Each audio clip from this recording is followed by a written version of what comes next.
You guys see the fireworks? It's for me. Again, welcome to the transparency. How are we doing? My neighbors are just blowing off some fireworks, so I ran over there. They're actually pretty good ones. I was actually doing something though before that, but then I heard all the fireworks and I had to be I had to check it out. I had to be part of it. I had to go back and get out some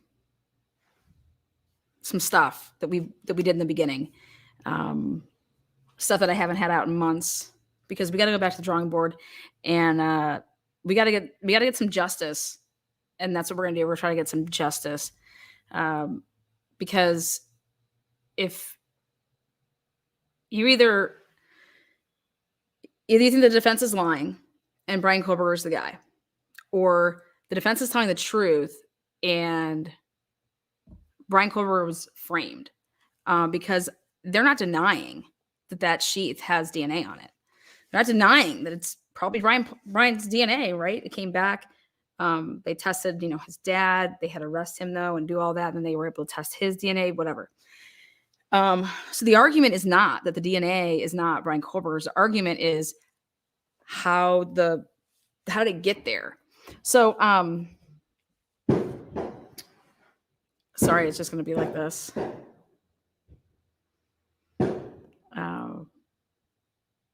I feel like it's for me though. The fireworks. We're going to bring them.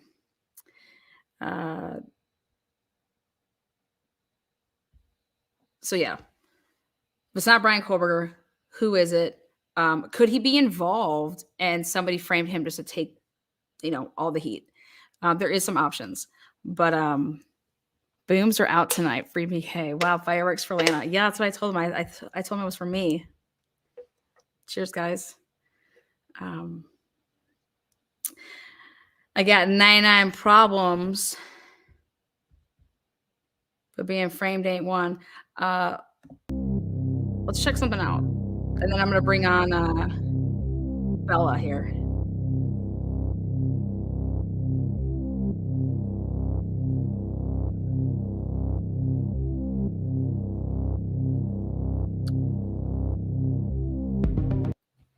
Now, again, this is a video that I did, I don't know, right after the PCA came out, I think.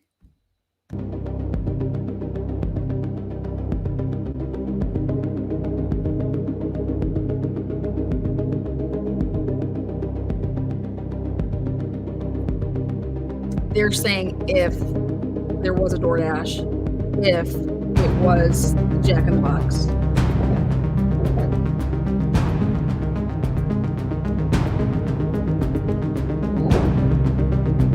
This is wild. I can't even think over here.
All right. So,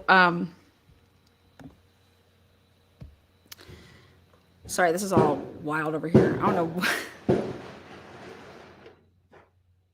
I feel bad. You guys have pets and stuff, and they're hearing like this boom.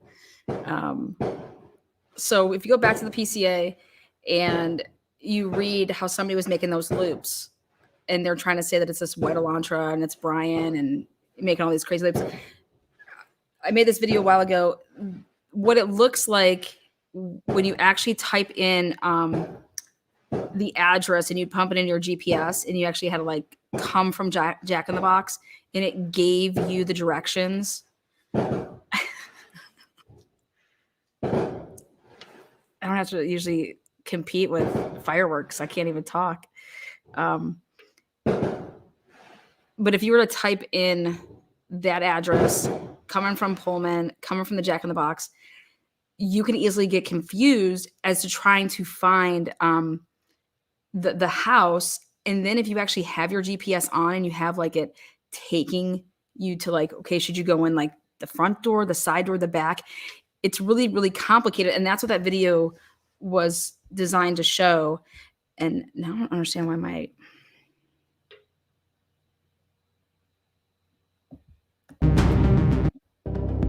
This is all messed up. So Bella, I sent you that link, so you should have it. So the point is that if you don't know, if you're the Doordash and you're, going to that house, you could make the loops. You could, you could do that. And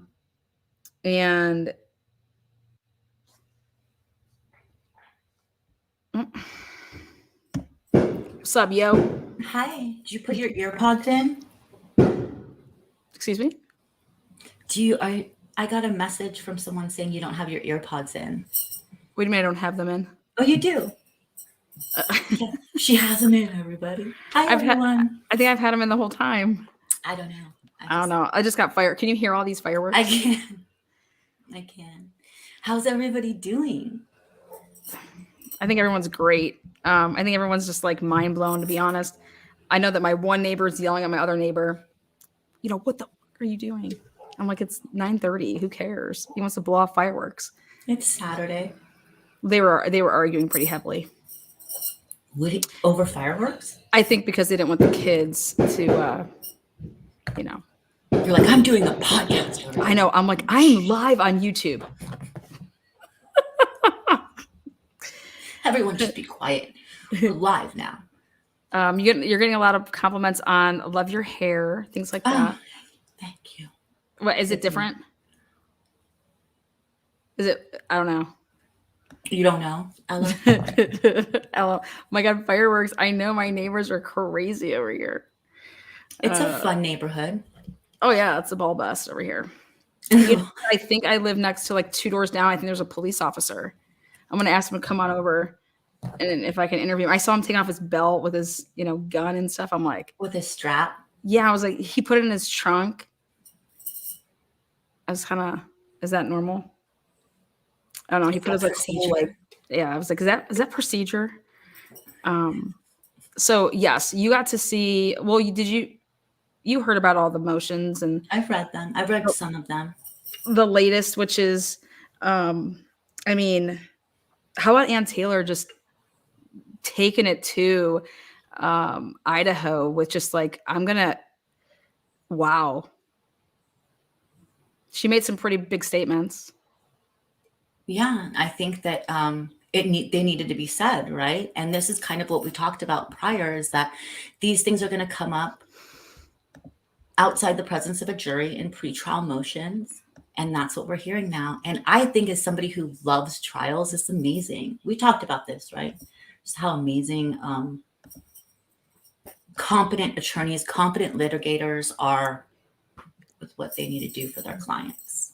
Yeah, this is like quadruple the amount of motions that was like total in Sheldon Jeter Jr.'s case. So like just to see people like actually do their job is just whoa. Nancy, thank you so much. I know I can't see it I can't see it on the side. Nancy, did you? She did. I love Nancy. I thought this was like past her bedtime. I'm surprised. Nancy, good to see you in S. here. Amazing Good to see you. 20 new members. She's a beast. She always brings it. Yeah. And I think it's interesting that the wording on some of that are the motions, right? I think you talked about this. Yeah, I mean, she put it very, very strategically worded to say, listen, there's no evidence that even like DNA could have possibly been there due to like a cleanup, which was that to me was really, really important. Like it was. Yeah. I should actually run upstairs. I got some of that stuff up there. You can do that, and I'll entertain if you want to go grab it.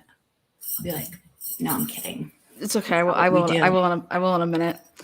Well, since I haven't had you on here in a while, I want to ask you some questions about. Yes, let's ask the question. Well, like there's just not obviously the Idaho4 case, but we have Delphi, with a questionable PCA, questionable housing of Richard Allen. So that's going on. Okay. And then here we get hit with the Idaho4 case, and now PCA, huge questions in that, in my opinion.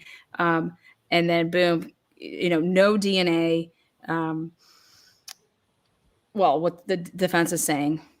And actually, people were saying that she hasn't gotten it yet. No, if you actually read the response of the prosecution, they said that no, they handed her over the forensics for the car and the apartment and all that stuff. So I see these two things, and these are two super high profile. How does it ever make you think to yourself like, wow, how about all like the not so high profile cases and the fuck jobs that could be going on? That's what I think about. I do. Well, look at, if you guys have read the PCA for Delphi. I saw, oh yeah, I read, yes. I mean, I think a lot of people have, but you would see, thank you, companies coming clean, organizing and decorating. Thanks for the support. I think that you'll see in that PCA just what a horrible PCA really is. Like, okay, so take in point the gun. Okay, they found bullets. They're saying that the bullets are ejected, so they're unspent, so they haven't been fired through the muzzle. That there's tool markings on these bullets that correlate with the tool markings found with bullets that are, found with bullets that are in Richard Allen's possession, like in his home, in his residence. You guys, I've asked so many people that are gun experts. There's no such thing if it doesn't go through the muzzle. That's where you get tool markings. Like, yeah. So how is that possible? It's just not, though. Like that. How does nobody have a problem with that? He told you he was there. He puts himself there. He goes there. He puts himself there. Yeah. Oh, you mean earlier? Yes. You don't mean like his 5 confessions. You mean earlier? Fuck those 5 confessions. Okay, I'd be probably screaming to get me out of there too. Whatever it takes. Like, can you imagine he doesn't see anybody, doesn't talk to anybody for what? All hours of the day. He's isolated. I mean, how much has he ever probably seeing his attorneys? And then here, just you look at like Bryan Kohberger, who I'm telling you, he is very active in his defense with his attorneys. I wonder how much they're doing, remote versus how much they're doing in person. Kohberger. Yeah. Yeah, I don't think Allen's lawyers are ever seeing him. No, they haven't. They're arguing that though. Yes. They don't have access to him. How can you defend somebody that you don't have access to? 23 hours in a cell. Listen, he's in maximum security, so he hasn't even been convicted yet, and he's sitting in maximum security. What jails are made for, you guys, is to hold people while they're waiting to go to trial, right? We don't put them in maximum security until after they are found guilty. So just on that, it's just, lack of a better term, it's flat out fucking bullshit. It is. You got to get people the right way. There's just, I mean, that's what true justice is. Yes. Like if somebody did something to my child, I don't want somebody that didn't do it. Are you kidding me? 100%. I don't want someone to tell me that, no, you don't want this to come out about your kid. You think that a victim, you're going to be considered victim shaming if you speak in the wrong way about a victim. I don't care what goes out there about a Yes. victim. Yes. You speak wrong about them, you're going to be considered victim bashing, shaming. Okay.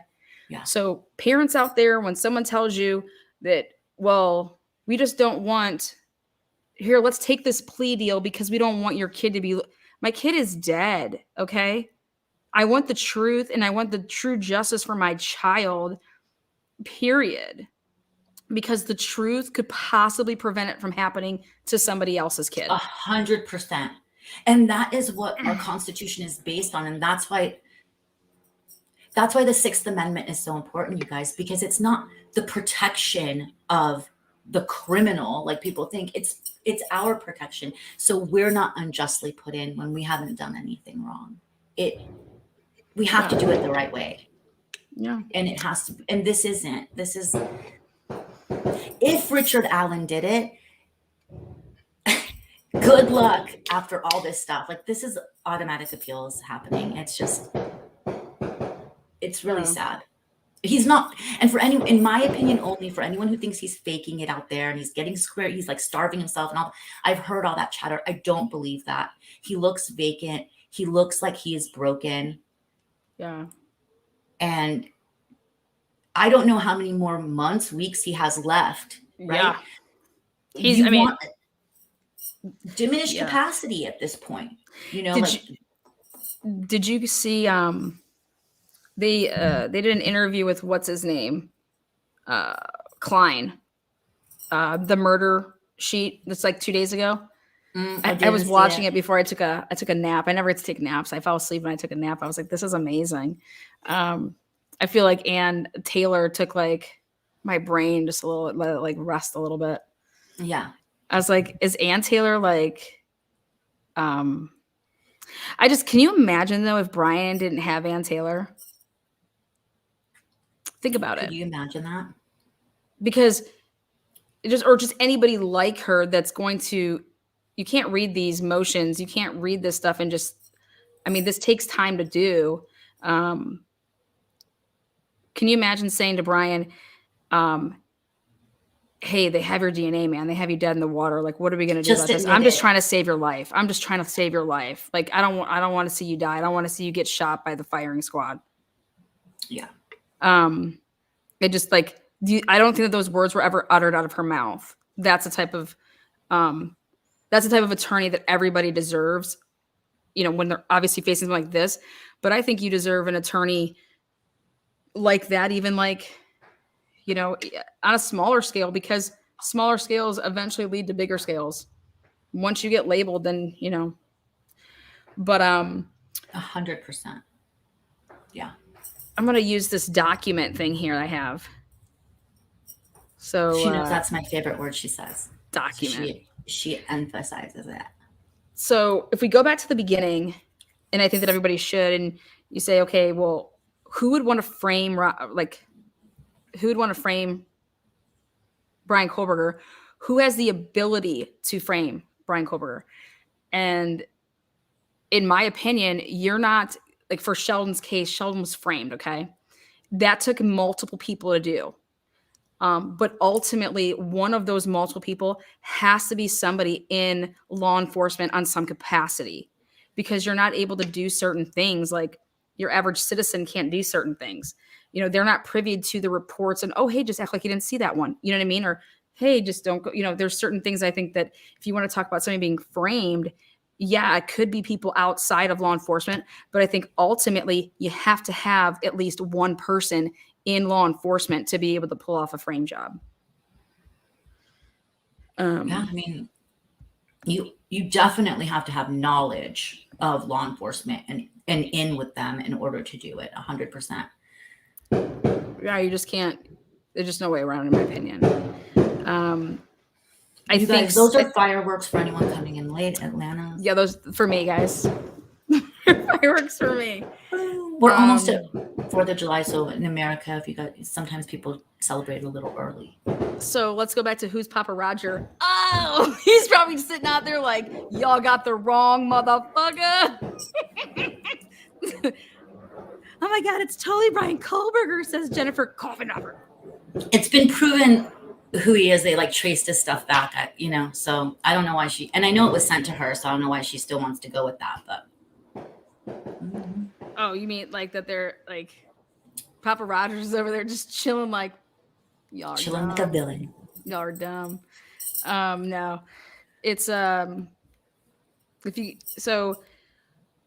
I want to pull up in the documents that Ann Taylor just dropped, her motion. I loved it. Ann Taylor gave us, guys, she gave us so many nuts. If you're like into it the way that I am to do times, dates, timestamps, everything like that. I do timeline. I can tell you when stuff is happening, yada, yada, yada. Taylor brought it. She brought us dates of stuff. You're not going to see that ever from the prosecution. They haven't said dates on everything. Look at that PCA. There's no dates anywhere, nothing. And I kept saying that. I'm like, what is this? Like, whoa. But Taylor brought it. Taylor gave us dates. Do you know that they didn't even start looking at the footage, like the Ring camera footage from 1112 until November 18th, 2 days after the presser, when they came out and talked to everybody and said their first press conference? I don't even know that answer. I don't even know. Like, we don't even know that. They hadn't even looked at the surveillance from, because she was able to take the reports, the dates of the reports, and when they were like looking at stuff, when they put stuff in evidence, when they obtained it, when did they get this? So how that looks is your report is dated on when you go and get something. And so, and boom, she says that they didn't take a glimpse at that until November 18th to go and look at. Are you kidding me? November 18th is the first day that you were looking at surveillance. I want to know when they got it though, because those people, they were all on break. They all left. Like they were like, get home, get out of there. Their parents are like losing it. And so I would love to know, they glimpsed at it on November 18th. When did they obtain it? Because everybody was gone. When did they do their neighborhood canvass? Well, they claim that they did it on the 13th and 14th. So do you think that's when they got it? I'm saying that it's in reports, so at least we're going to know about it. But whenever they did get it, they didn't look at it until the 18th. What's Gelatina's head is supposed to be the safety net of truth in order to protect the citizens against. Yes, I love her. I love him, known her for so long. Yeah, I love how, like, you know, when like you just bounce off of somebody good, like, hey, that's your specialty, and you can just like vibe well then with people because everybody's doing what they're good at. And yeah, I feel like that's why we would vibe good. And it's unfortunate with the media in the state that it is. As we know, there's basically only 3 companies that own every media outlet out there, every newspaper, magazine. And so that's why YouTube is so important, even though there is censorship on YouTube.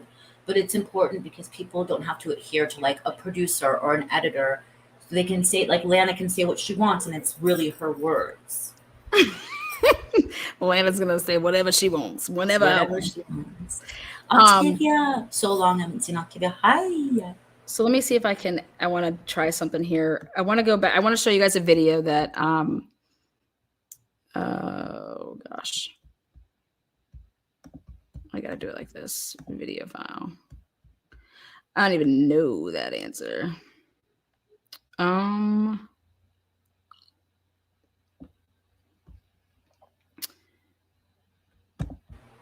Okay. I have to totally start making space on my computer. It's just. You need to just get a whole another computer. We'll do a fundraiser. No, we don't need to find out. Okay, so check this out. So Ah, this is Steptoe Apartments. Okay. Um, Steptoe Apartments, Pullman, Washington. Bryan Kohberger leased an apartment at Steptoe in Pullman, Washington from July 2022 till June 2023. Bryan Kohberger left Pennsylvania on June 25th, 2022, per his mom's social media post. Bryan Kohberger applied for an internship with the Pullman Police Department, which actually goes through Washington State University. And he actually applied for it in he did his stuff with Jenkins in the spring. Okay. So you know that email that's out there? the one that he was really friendly with. Okay. Yeah, the guy that he ended up having to retire because they had a bunch of fuckerage going on. But I said I want to know, if you got to go back to the beginning, why Bryan Kohberger? You still have to. The question still has to be why Bryan Kohberger in some capacity. How did they get his name? Why would they frame him? You know, why, how? Why him? He's not somebody that had been there, a long time. When could he have possibly gotten on this radar? And I've come up with the earliest possible date for that being when he started being communications with Jenkins in the spring of, 2022. Now, Ann Taylor made a very, very clear statement that Bryan Kohberger has no ties to any of the victims. But she never mentions about any of the surviving roommates. Ding, ding, ding. Okay. So, do we think that she was being very choosy with her words as to say that Bryan Kohberger has no connection to any of the victims? But is there a chance that does not exclude that he has a connection to one of the surviving? Because before they had to kick it in high gear of, we need to go grand jury, Ann Taylor wants to damn bring in Bethany and bring in Dylan, and we got to get these AGs down here, get this going. We need to go grand jury. And I believe that decision was made when Ann Taylor said, we're subpoenaing Bethany Funk. Like, you guys can't even testify to the hearsay because you're not even qualified. But what she has is exculpatory. And she got an investigator to say that. So then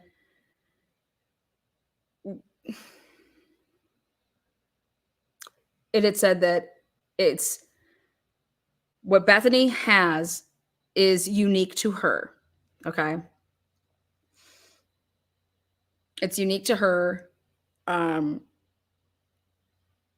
But what Bethany has, is it to, it's exculpatory to Bryan, and what would be exculpatory to Bryan? But if you remember, the investigator didn't say could be exculpatory. He said is. Yeah. He said it is. He says it is. Whatever Bethany has, it is exculpatory. Just like what they're trying to say is, you need to, who are these other profiles? This is exculpatory to the defendant. Who are these other unknown male DNA that's in the house? Like, what's going on here? And I'm very curious to see the comeback as to where that DNA is located, by the way, the unknown of the male DNA. And we kind of talked about that before, like early on, that there was going to potentially be a mess with DNA because of the type of house it is too, right? But it does matter where it is. Yeah, but people were tossing over their, like, the way they put in that paperwork. I thought it's very interesting. Listen to this, guys. People were handing over their cell phones. Here, yeah, you can dump my cell phone. Here, yeah, you can have my DNA. I wonder without if a warrant, right? They were just, like, right. Yeah, people were like, so, they were asking for people's, DNA. And so I'm curious though, was there any guarantees made with that? Like, we're only testing it against, against a hit, or, do you think, because these kids as parents, I mean, I know how I would be involved in that. I would be involved in, like, what do you mean they want your DNA? Why would they want your DNA? Well, because we were there the night before. Okay, so your DNA is going to be there. You know what I mean? That's Like, I'm not. great question. Why would I want you framing my kid?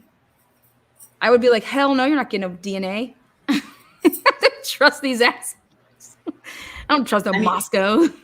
No, I'm just saying, I would not be. I would be getting a lawyer. I didn't volunteer mine up. I would never. Yeah, no. So I'm curious of that, of because in the documents that Anne put in her motion, it was that a lot of these kids were here, DNA, here, my phone. So we go back to Bryan. He only has a short window of time, in my personal opinion, of coming in contact with any of these people because he was not from there. So Bryan doesn't come there and get there until, basically, just for easy math's sake, let's just say at the beginning of July. So you have July, August, September, October, and then 12 days. So 4 months from the time that he is in Pullman, 4 months and 12 days. And July and August are basically like kind of washes because those kids aren't even back yet. Like Maddie, she didn't even come back until basically school started in August. Kaylee started her internship in June of 2022 with Extreme Networks. So that's fact. She was not doing and starting her internship in February, like the world thinks. That's totally not true. She already had her internship and she started that June of 2022. And that came from one of the executives from Extreme. She had a laptop with them. Like, you don't get that stuff if you're you're not even working for us, but we're going to go ahead and give you this laptop. No, I'm sorry. So I'm looking at like a date of, and who you can even like run into, like, where was Bethany? What was Bethany doing? We don't even know what Bethany was doing. Where did, was she home for the summer? Was she there? Bethany has a very minimal, footprint on Venmo. That's how we got a lot of our information, is to find out when these kids started paying each other for bills and and rent and house deposits and stuff. And that was Lana's incredibly smart idea very early on.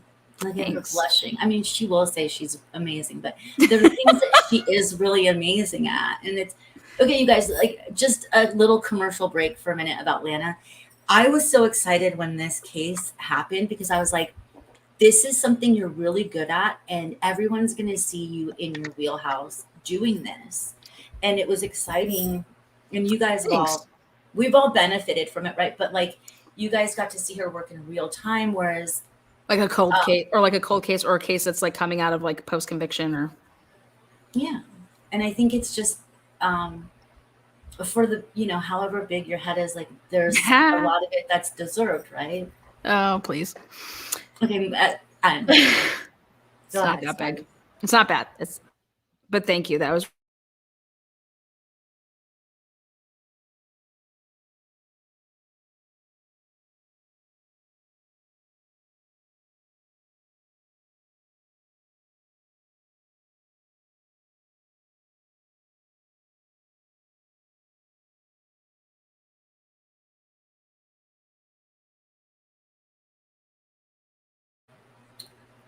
Did you freeze or did I freeze? Okay, yes. LO froze. Okay, I'm gonna text her. So I'm like, did I freeze, you guys, or did she freeze? At least she froze in a good place. Oh, we're back. Are we back? I think she's still frozen. Let me just text her and let her know. Maybe they did something with the fireworks. Oh, I think she probably knows. Hi guys, I will just entertain you for a second. Anyways, yes, so I guess the commercial is going to go a little bit longer, and I'll let you guys know that she did a lot of work early on, and I was lucky to have been there right when the story broke. And so we kind of worked on it together. A lot of it was just these things that she would come up with that no one else would think about. You know what I mean? And so I think it's just really important to acknowledge that with her, about her. I'm sure she'll bring it up later. Okay, so let's talk about what you guys want to talk about until she gets back. Shh. Your commercial is too good, too true. Hi, Anne. Hi, Miss Potts. Hi, Joanne. Oh, thank you. It's fading. It's like it was. She said 1 second. It was really, really blue. It's like black with blue, but you know, blue is like the hardest color to keep. The sun will like always eat it out. Lollipops. Yes. You guys, please do hit the thumbs up because it helps the algorithm, and it's really important. If you guys can share with your socials, it'd be amazing. But okay, you guys want to talk about something until she gets back? Thank you guys. You guys are really too kind. So, and thank you to the mods, you guys. The mods rock. You guys see how fast everything is? It's not easy being a mod. But you guys make it amazing for everybody because everyone's so nice in chat. You guys know how to be nice and be really respectful with all your ideas. Here she is. Sorry, I tell you, I have to like, this is all messed up. All my stuff's messed up. Sorry about fireworks. I just did another commercial for you. I don't think anyone minded. Oh, I'm kidding. Just let's see. I want to go back to that video. I'm trying to find it now. Okay.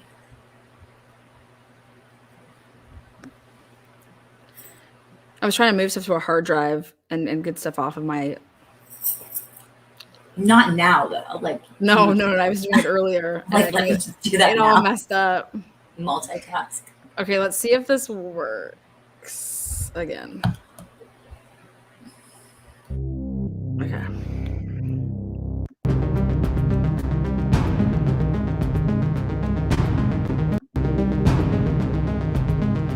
Okay, so this was if you were to type this into your GPS. All right, here we go.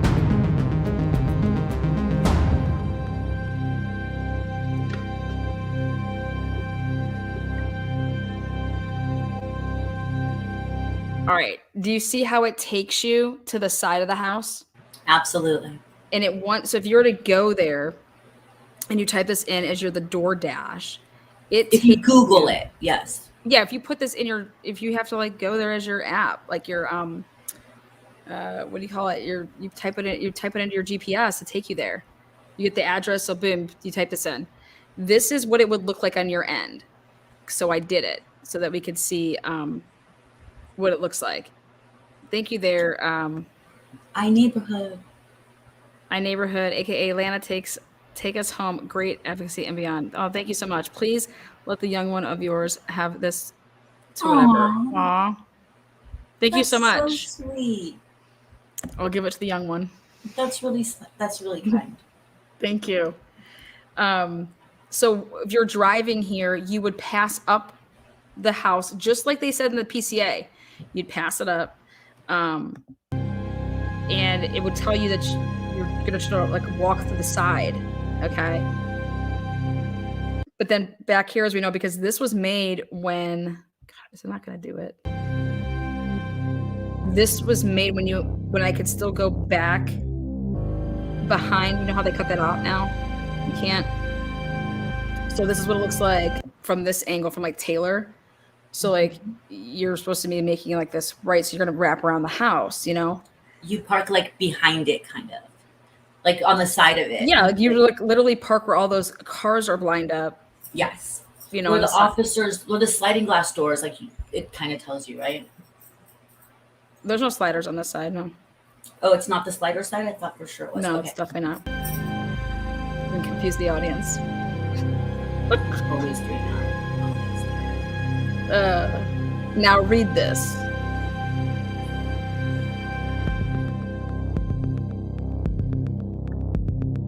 Okay. It says turn left onto Queen Road, okay?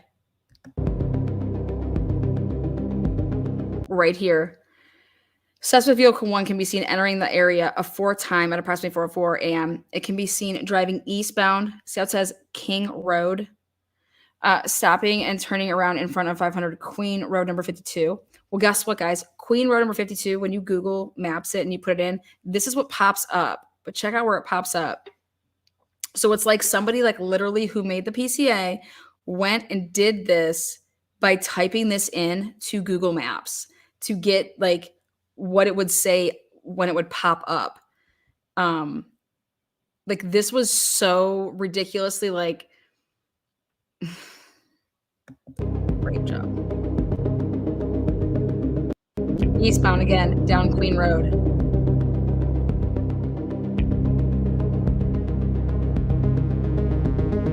And this is all of the stuff they say that they see. This is not the footage that they gave the FBI. The FBI report came from March 21st, 2023, from looking at a car on Ridge Road going the wrong way. I just lost it when I saw that. I said, you got to be shitting me that we don't have a report from any FBI or just anybody in general.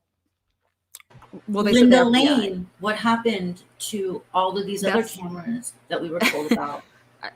But how is this not the camera to identify the house that's in the immediate vicinity of the house? That what's going on here? And I don't think people realize that. So how can this ring footage not be what you're using to identify the make and model of the car, but you're going to use something that's not even on that street? What?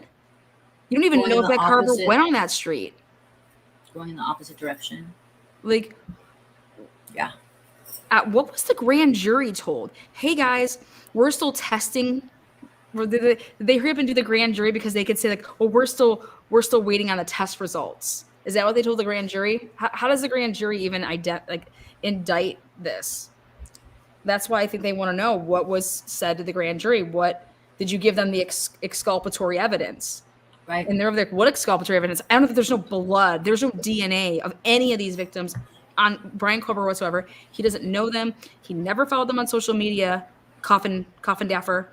Okay. All you people out there that trolled and made accounts and then sent it to the family to say, oh, did you see Bryan Kohberger's social media? Look he's following your daughter. He's following all the girls. Lies. Like you should be in trouble for that. Inserting yourself in a case like that and supplying information like that is not true and fabricated. That just blows my mind.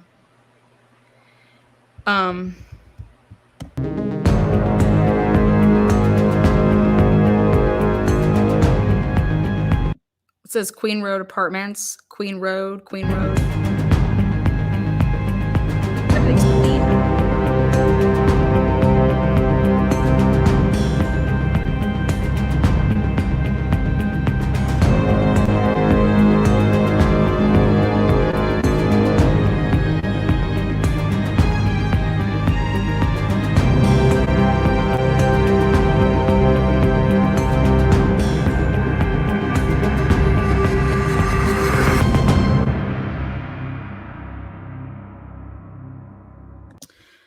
I think JLR talked about it, but if you guys know how tight and skinny those roads are over there, to then try and turn around in that tight road after, this person's GPS alerted her that she missed it again, which was right in front of the house, only it was too tight of a turn turn around. So she drives down to the bigger area of the intersection of the two roads to make the 3-point turn.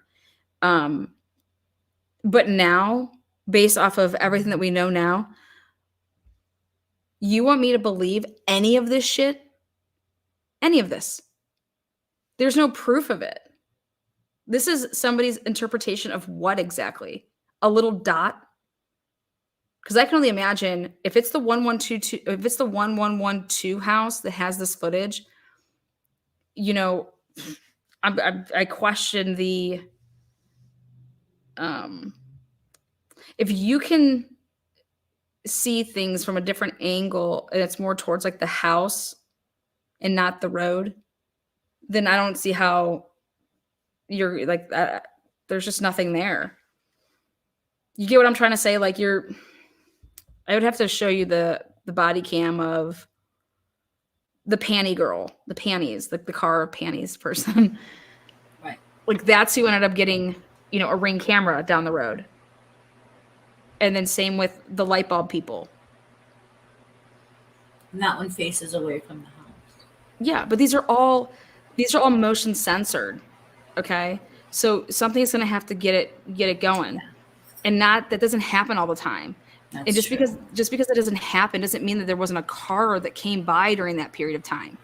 Yeah. That's true. So going back to who framed Bryan, or you can still be on that fence of like, oh no, it's Bryan. Okay, well, there's no evidence to support anything with the DNA being on the sheath. That's what they were trying to get. They were trying to get, hey, how did you get this? That's all we want is the information. So because we have no idea what you're about to say over here in trial, like, what any of these idiots are going to be testifying to. We have no idea because you won't show your work. You're hiding your case, which is totally against any right of Bryan's. Like and if you're so, this is your guy and this is what we stand by and this is him, why aren't you doing it the right way?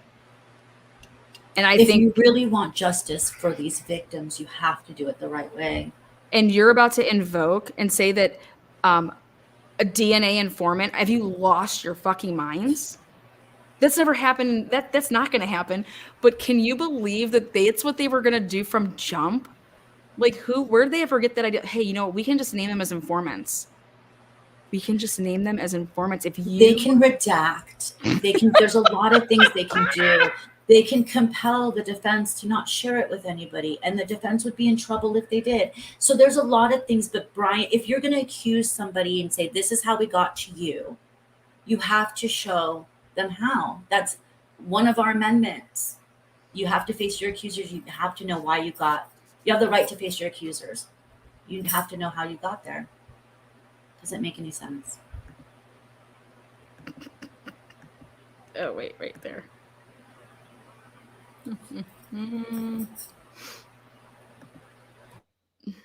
After seeing the GPS and how it would instruct you to physically get to the house and walk into the home, it makes perfect sense why a car would be like going like that if you don't know, if you're following your GPS, which makes, so let's go back to this part. We have Bryan. He doesn't know anybody. And we have cell phones. Kaylee and Maddie's cell phone completely stop being used at the exact same time at 2:52. And everybody wants to say, oh my God, because they fell asleep. Duh. Well, wouldn't that just blow up if Maddie and Kaylee had on clothes that they went out in? Would that kind of blow up that theory if they were murdered in the clothes that they were out in? Because I think that would hurt them a lot.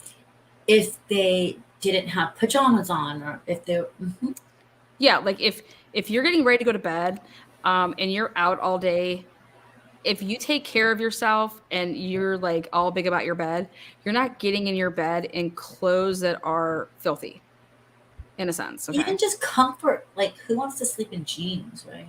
Well, yeah. Well, because sometimes you could pass out because you were, I mean, in college. But you would at least take off and you'd be like in shorts and a t-shirt. Okay. I'm not saying they'd be like in 90s, but you would be like you'd be in different clothes. Okay. Whatever's comfort for you. Yes, comfortable. So how important is it truly on what they were wearing when they were murdered? And to Very important. me, it's very important because of Kaylee's bed. You know, did Kaylee ever attempt to go in her bed that night to actually physically sleep? I'm I'm a I'm a person that does not. I'm not going to sleep in a single bed, like on top of somebody, like spooning so close, like especially when you're drinking and you're. I don't know. I just um, I'd be like, well, why aren't we laying in my bed? That's like a double. Like, let's go lay in there. But if Maddie and Kaylee aren't wearing pajamas or something that's different from what they were out in, um, I think the whole their phone stopping at 2:52 and neither one of them going outgoing again. Also, based on the family, it was Maddie's phone was used, but it was Kaylee that was using it because her phone died. Which is what I kind of said. I said that's what happens when you're sitting there and your phone dies. I'm just going to grab my friend's phone, especially if I don't have my charger and I'm going to be lazy and not go outside and get it from my car. That's right. And that's why, like, I always thought that she used Maddie's phone. We see Maddie at the grub truck. We see Kaylee there. Maddie's not even on her phone. We don't ever see Maddie on her phone. We see Kaylee on her phone. So, which I think is very interesting. It just And it shows was me that Kaylee or that Maddie wasn't, she wasn't enamored with her phone as much. Yeah, so that like there wouldn't be all these crazy text messages that would be there. Yeah. But also, I think Maddie was pretty feeling good. And now you have this eyewitness that you got Dylan to at some point say, okay, yeah, I'll say that he had bushy eyebrows and he was 5'10". It's so I can't subjective, you wait. guys. Come on. I can't wait to see what the date of that report is. No wonder these girls are scared shitless. Like, how did that interview go? Are you sure? What did you see? Are you sure? Are you sure? Like, are you sure he wasn't this? Are you sure he wasn't that? I can only imagine how that would go. Right. And let's go back to the beginning here, which is I believe based on all the interviews I've done, based on just everything that I've done with anybody, talked to, whatever, I believe that Kaylee and or Maddie, one of them or both of them, saw a masked man / men when they took Murphy outside in the back by the trees, by the bushes over in that area. And what day was that? On November, the night of the murders. Based on the early reports of the neighbors and people that live there saying this. This is what they're saying. They were interviewed. Okay. They said that Maddie and Kaylee saw a man or men in a mask that night when they got home to take out Murphy. Now, if you have all these statements that are all over the place, right? And you go back to Dylan's statements, which she says that she heard what she thought was Kaylee playing with her dog. Well, yeah, Kaylee was outside playing with her dog when she got back to take the dog out. So she heard what she thought was Kaylee playing with her dog. Her bedroom window is outside on the back, out the back. And you could see out underneath the balcony. You could see over there. So it was the officer that says, or this could have been Xana because she was up on TikTok. What? That's not what your witness told you, though. So why are you even writing that? Like, so stupid, Payne. So stupid. 2-year cop right there, though. So he doesn't write PCAs for murder. That's just whatever. That's not what your witness said. I think your witness knows the difference between Kaylee's voice, Maddie's voice, Xana's voice, and Ethan's voice. I think she knows what voice she heard.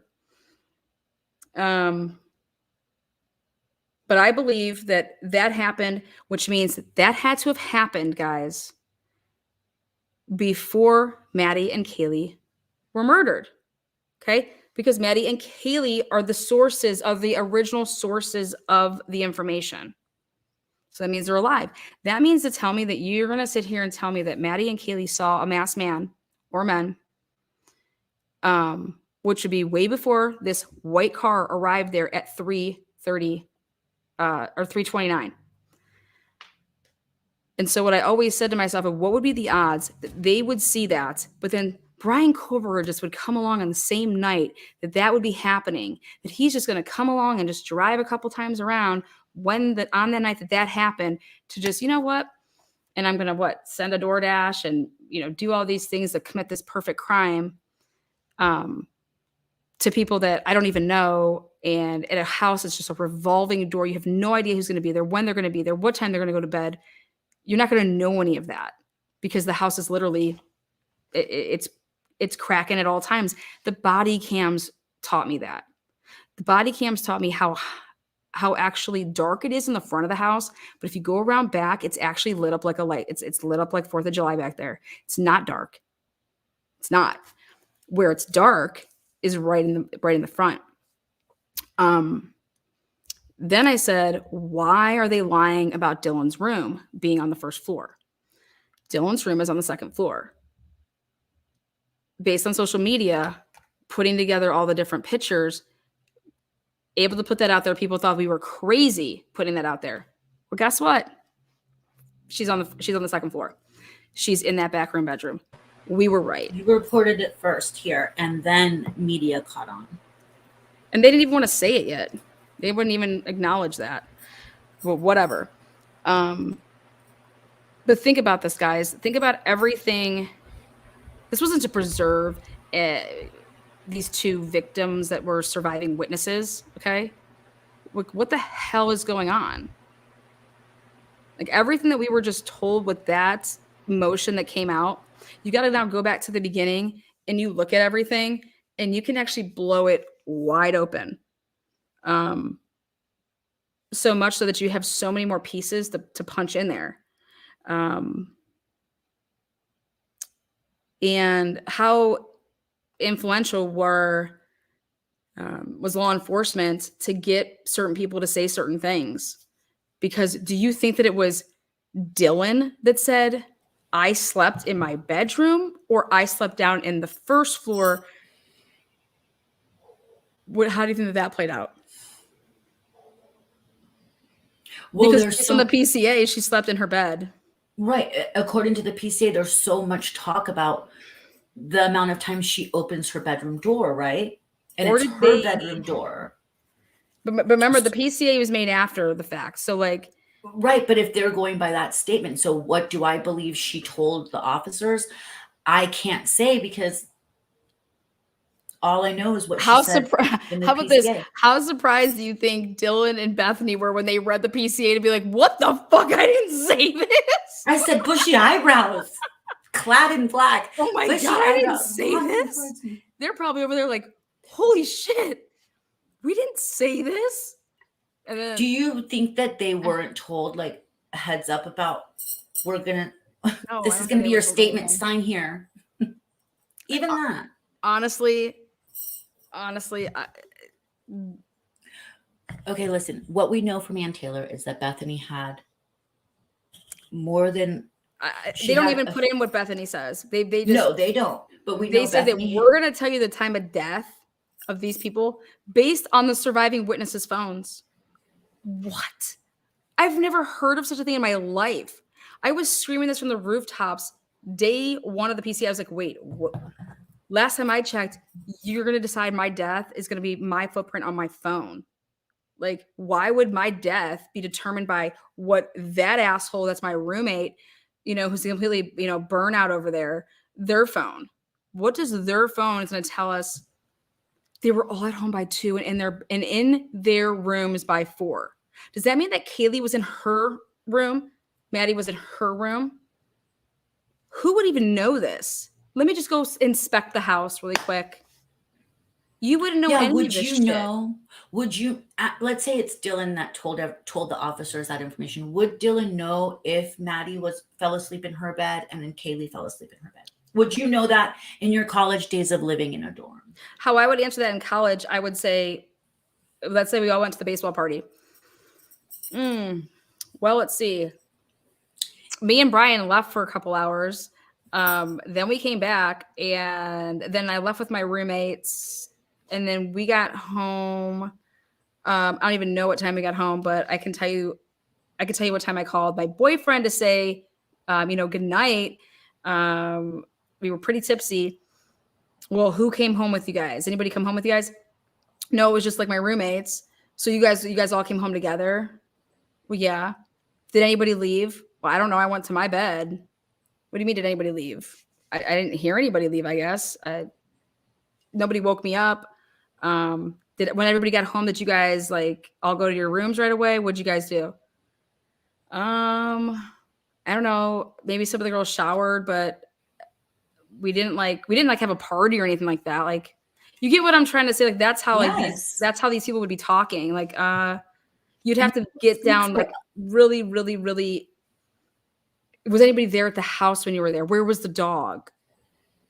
I don't even know if that would matter, but you'd have to I don't know if she would know where the dog. Unless, she says it was, something was going on above my, they were playing. But I don't think that you would know that if you're Dylan, because I don't. Yeah. How could Bethany get home at 1 and know where Ethan and Xana were until 1:45?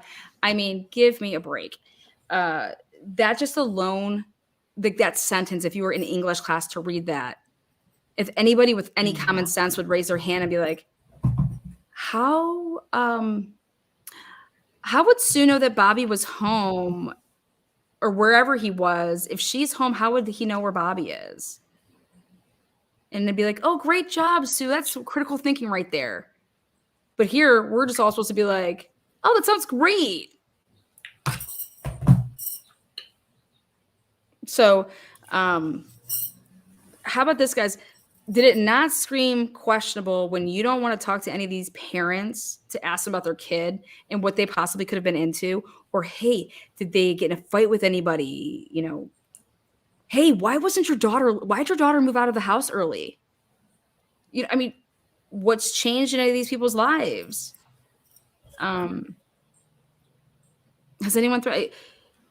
But I would think that you'd be interviewing the families to know what they were even told.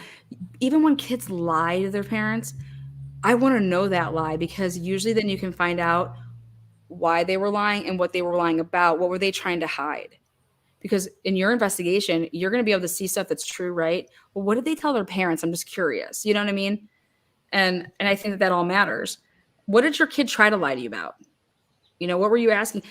Things like that. Where did you work? Whatever. How long were they maybe working somewhere? But they didn't ask any of these parents shit. No. They didn't. We don't know what they asked the kids. They claim that they interviewed, what was it, 80 to 100 students? 100 students. They also claim that they looked at the students' arms because they said that whoever this killer is going to have defensive wounds. And they supposedly checked their arms to make sure that they didn't have defensive wounds. And, but.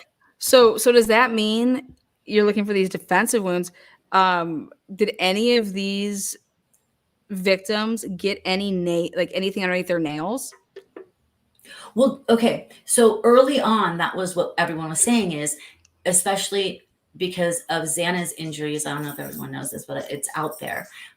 They said, yes, they're checking underneath nails. There's going to be early on. This is what was said before things came out. There's going to be saliva. There's going to be fingernail, skin cells. There's going to be things left because there was a fight. Xana fought.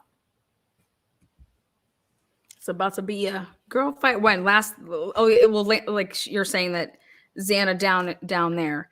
Why do you think that they had to move this time of crime from that time of 3 to 4 to okay? We have to have this happen between 4 and 4:25. I don't know. And Why do you such a think tight that window? would have been necessary?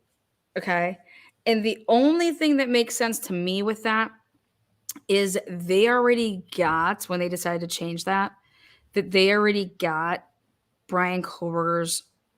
They had his phone records slash. Really? I believe so. That's why they had to move that, in my opinion. It's the only thing that makes sense is because when they and how I know this, why I believe this rather, is because that's how they framed Jamie Brown and Aliquippa back in 2001. They were waiting to get.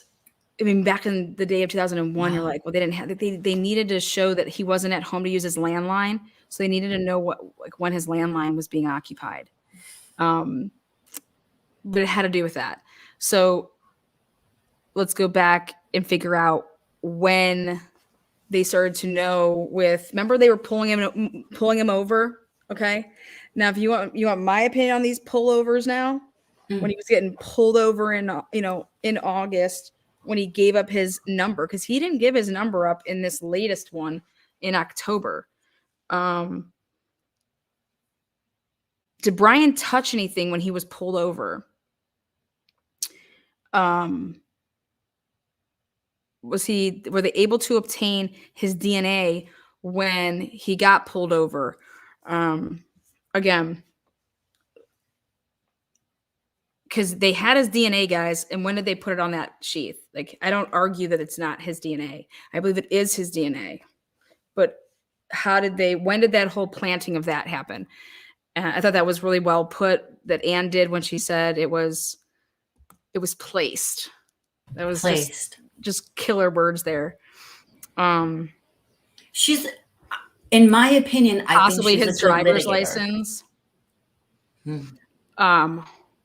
But I've never remember we were talking about this. I was like, what the hell, dude? This guy is getting pulled over like crazy. And it's like, what is he even doing? You know what I mean? He didn't even do anything. Following too closely. Well, and then I was thinking to myself, I was like, well, then his argument was right, Oh, the one in Washington. Yeah, he did. He was actually in the right. But it's not like that in PA.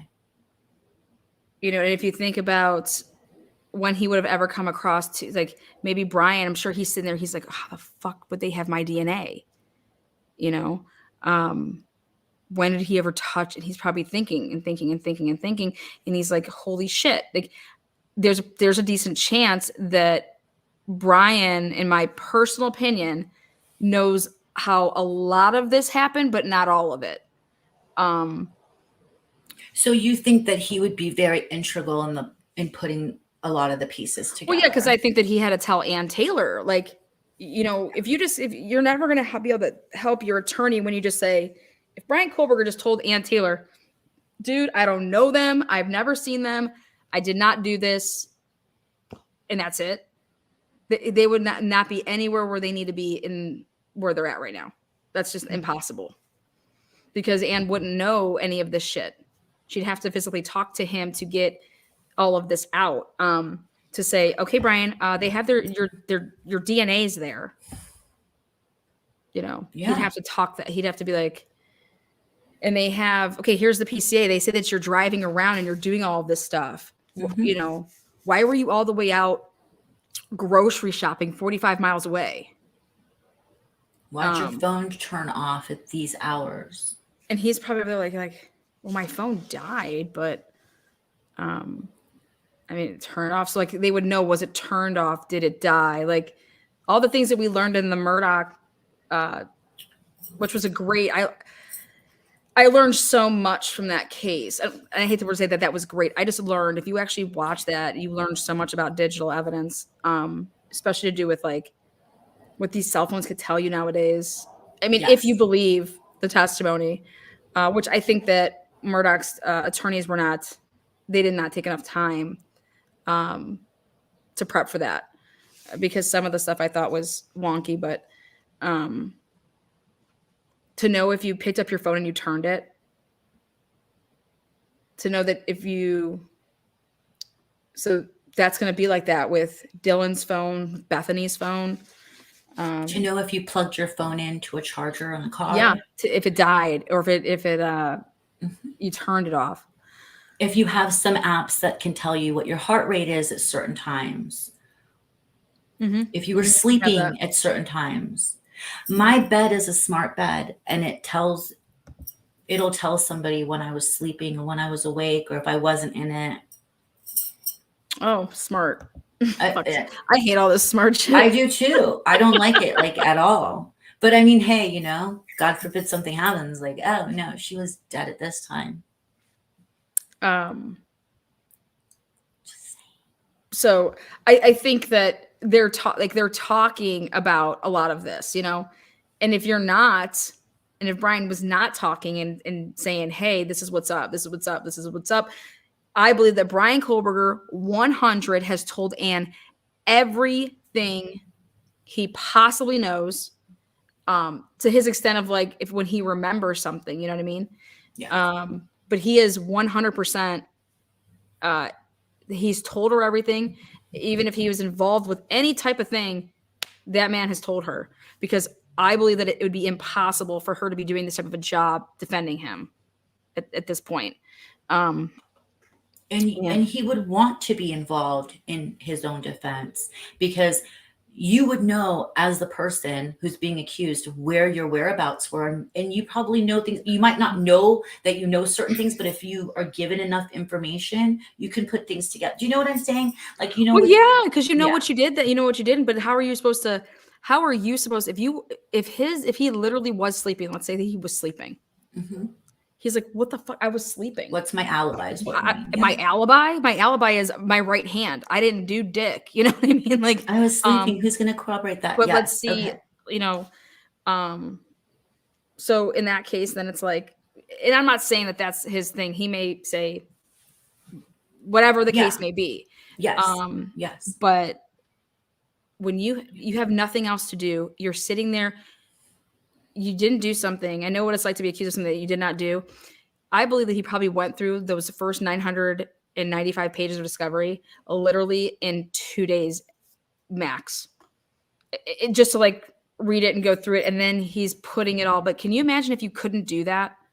If he couldn't see this? And that's why they're not delaying. They need this stuff to defend him and to show, because his defense is not coming out swinging like we're protecting that you're going to have to go prove that he's guilty. The way that Ann Taylor, I believe, is defending him is that we're going to prove that he didn't do this and he was set up, because that's our only defense. That is our defense. Our defense is that you sick fuckers set him up. But now you're going to have to say why. Why do you believe that? And does that mean that Bryan Kohberger is going to have to stand?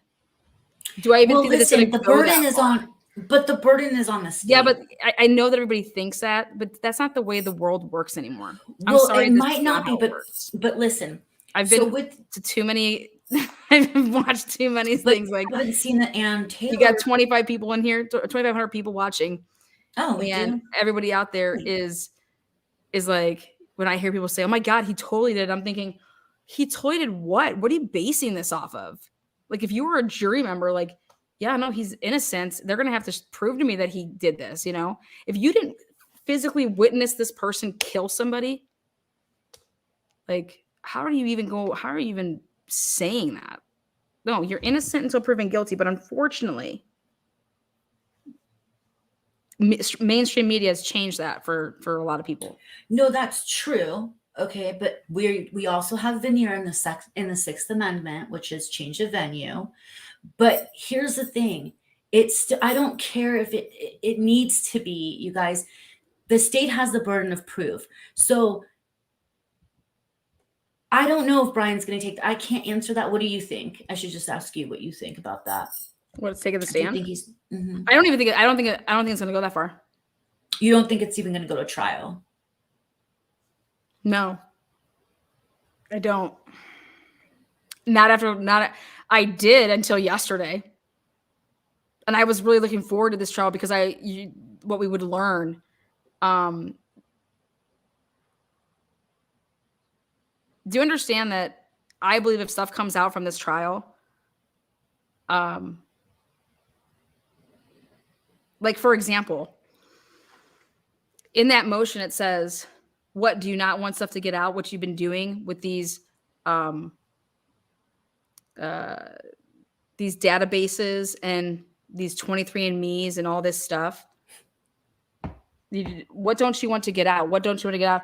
What the FBI is doing, what these genealogy companies are doing. So you have to pick and choose your battles. And to me, what Ann Taylor just accused people of doing, I mean, that's the FBI has gotten themselves into a lot of pickles lately. They don't need to be in another one, and I think that they're in one. This is going to be embarrassing. I think that they're in a huge pickle right here. I don't know who thought it was. I have no idea how somebody could possibly think that it'd be a good idea to pull the Idaho State Police Department off of doing the the work on the sheath. That's what you have. That's what you got your grants for. That's what you got all the equipment for. That's what you went and got a lab for, and you contracted this lab in Texas. So what the hell would the FBI need to come in and do what the public can do through 23andMe? Why the hell is Payne writing in a PCA that you're consulting with FBI? Who are you consulting with? Who are these people? There's no reports of any of this shit. I mean, can you imagine? Like, so I just believe if you didn't document, it didn't happen. And if anybody feels otherwise, then I think that you're a fucking fool. That's how I feel. And I have my right to feel that way, because if you want someone to tell you that they did something and your life is on the line and you're just supposed to take it, but meanwhile their job is to document it and they didn't, well, if you're okay with that, that's on you. You're an idiot. But no, that's not okay. And why didn't they do it the right way? And it doesn't mean that they're going to lose their guy. Like, right. If they have the right guy, how do you mess that right up? guy. How do you mess that up? Yeah. Did we lose you again? So I think that's true, you guys. And all these things need to be done the correct way, because we want a conviction. Whoever did this, or whoever plural did this, is deranged and can't be on the streets. These are sick murders, and the victims need justice, and we need to get there in the proper way. So they have to show their work.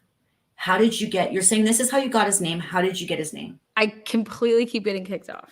I know. I didn't do a commercial this time. Mandy Jo wants to say, what time do y'all think the crimes occurred? Right after their phone stopped working. I believe that, knowing how close Maddie and Kaylee lived to what was his name? Jack D. If I wanted to talk to him and that was my boyfriend or my ex-boyfriend or whatever, I would just take my happy ass right on over there. And I believe that if I was going to take my dog out, and it's his dog as well, I would take Murphy on over there and be like a girl is, and, say, Like a girl. You know what I mean? Like, you're just... Come pet your baby. Well, you could just be like, here, hey, whatever. And I think that when you go over there though, and you had some of your food, you let your dog out, you see these masked men or one or two or whatever. If he told you that he was going home and you go over there and he's not there, that'd be a reason to blow somebody up. Like, I thought you told me that you were going home and you didn't want to come over because you were going home and going to bed. And find out that he didn't go home and he didn't go straight to bed. So you're like, where the hell are you? I would love to know what those text messages say. We know about the calls. Okay, great. But we also know that when you're making those type of calls, you're also texting somebody. So what are the text messages saying? What was she saying to him? And I think, Mr. G was saying something like, it was just like stuff like something about like something about the dog or, but I just think to myself, why wouldn't I just go over there? And I just think that she wouldn't you? Oh, well, I would. We talked about this. Yeah, I can hear that girl. You would Yes, you would just you're go like, over there, and then you would yes, like try to. I'm not saying you would like just barge in, but you would at least knock on the door like. barge in. Also, Well, you could see your house can see his house. So did you not like see his car? Was it like not there? But if you go over there and you're like, what the hell? So when you were over there trying to call and he wasn't answering, did your phone die? And that's when you walked back, got Maddie's phone and started calling from that phone. Yes. But like it would be something. But then at 2:52, both of these girls' phones never make another outgoing anything. That's when shit was going. That's when I believe that stuff started happening. 2:52.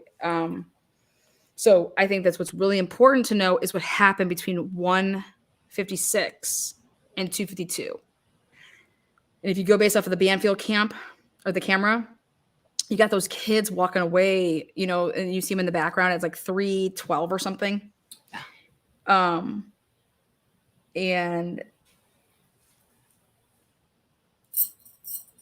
I would love to know who those kids were, what they saw, where they came from, what they heard. But their phone's not working anymore after 2:52. I don't believe it's because they were sleeping. I believe it's because they were either they couldn't use a phone anymore. Let's just put it that way. Physically, they couldn't use it. They physically couldn't use a phone anymore. That could be because somebody took it from them at first. Where were these phones located when the cops got there? Where did they find these phones? But yeah, I think that you can't just say that these girls' phones, they were so actively calling, or at least that Kaylee was, that, and then just, okay, well, at 2:52 she just stopped. Well, that doesn't make sense with what's her tits Dylan's statement to say that everybody was home by 2 and everybody was in their rooms by 4. You know what I'm saying? Like, so I think it's just all a bunch of bullshit. I think that they needed to move this time of crime between 4 and 4:25 due to digitals, and that they were just going to go with Maddie and Kaylee's phones. They didn't use their phones more. It was because they were sleeping. That's not true. And what they were going to go off of, if you listen, they're going to go off of the surviving roommates data. It's because the surviving roommates were just going to corroborate well, I know that I was up until this time, and this is why I know this is because this is what I did when this happened. Well, I just think that that's all going to get blown up in court. I don't even know if the witnesses want to be testifying that way. But I can tell you that I believe that Bethany, whatever she has, it's exculpatory because of Dylan. I think that whatever Bethany is going to say, it blows up Dylan's narrative like you wouldn't believe. I believe so too. And it also, I think, blows up maybe something she had also said, because I think she has a few statements out there, Bethany does. And at least one of them is something that blows up Dylan's statement. And I think they got it. And don't you think that law enforcement should be saying that themselves right now? If you are a true officer and you took your oath, if you're a true person like that, okay? Because this should be no knock on law enforcement. I'd be pissed if I was in law enforcement right now to know that I do things the right way. I bust my ass for my community. I care, I protect, and I serve. And to hear that this fuckerage happened, like, I would be taking that approach to it. That not protecting people like that, but exposing people like that to get the hell out of what we do, because you're ruining all the stuff that I stand for. Like, how damn dare The you? oath I took. Yeah. Yes. And that's how it should be looked at. It shouldn't be looked at like, oh my God, Lana hates law enforcement. No, I appreciate our law. I appreciate the people that protect our rights, protect our community. But I need the people that do that to value their job so much that it would infuriate them to see this and do something about it versus making excuses. Making excuses that's not the answer. Okay? Because don't sit there and act like there's no cops that act like this. Okay? It's bullshit, because there are. It's right here. Read it. It isn't just weird language. This is a fuck job. And it's not okay. It's just not. It's just not okay. And if I was a parent of one of those children, I'll call them children. Like, my baby's always gonna be my baby until he's, 80. But it's True. I would be losing it. Like, I'd be like, I'm not gonna sit there and.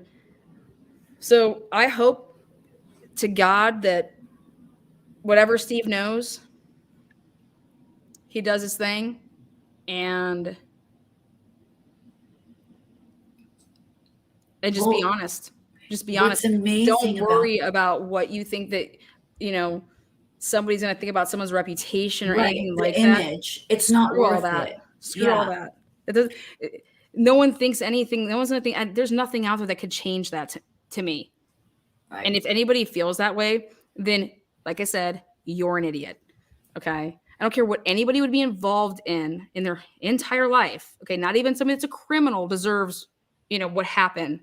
Or, if they wouldn't have been doing that, that wouldn't have happened. No. What happened to these kids is sick, and there's no justification for that. And so anybody that would attack them for whatever would come out if somebody spoke the truth is, you're the coward. You're the big puss. That's my take. Yeah, they weren't. It doesn't even matter. They weren't doing anything wrong. It's off the table. They're in their home. Like, this is why it's captivated from the beginning. Because people try to put that in your mind, though. People try to tell you that. No, but it is. You're at home in your safety zone, and you're asleep, or even if you're not asleep, it's your sanctuary, and you get attacked and killed. You're not doing anything. You're not doing anything wrong. You're not acting in a way that's going to put you, like, what, how people justify somebody getting killed. Oh, that person was a drug addict. Yeah, well, they're sick. That's stupid. Right. No, it's insanely dumb. That means that's ignorant. That's an uneducated person speaking. Yes, but people say it all the time. Unfortunately, these kids or anyone in your house, you're in your home, you guys. Like, this is why it's so scary, and it captivated everyone's attention it's like I said from the beginning, like a horror trope. Like I said, who possibly had the balls to think that they could go into a home and do this? Somebody that thought they would never get caught. That's who. Oh, somebody that was protected. That's who. Because this home is not a place that you think that you're going to take on. You have no idea who's going to be in there unless you have intel. It's scary. You don't know. Like, and then I said to myself, well, isn't that convenient? You think Bryan Kohberger just knew when everybody came home? Not only came home, but went to bed. And then I said to myself, wait, why would Bryan Kohberger pick the 4 people that were actually cohabitating in a room and leave the other 2 who aren't cohabitating and by themselves and easier to take down. It's an interesting point. Any fucking sense to me. That's a very interesting point. Like the 2 people that were survivors, they were by themselves in rooms, allegedly. But the 4 victims, there were 2 and 2. Yeah, very interesting. And then I have to pass the most accessible bedroom, that door, the most, Dylan's. And you tell me she was in there, she'd be dead. She'd be dead. Unless she wasn't in there. That's the only way you're not dead. Or unless you're part of it. You got those are your only 2 options right there. Because we're not saying that's true. We're just spitballing. I'm just saying that's the most accessible to room. You're not going to think that that's a closet unless you know. Like I said, you need It's intel. A closet. You need intel. And it's common sense mixed with logic, and then mixed with you got to do a little bit of investigating. Yeah.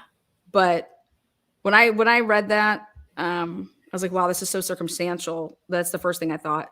And then when I read it the second time, I said, holy shit.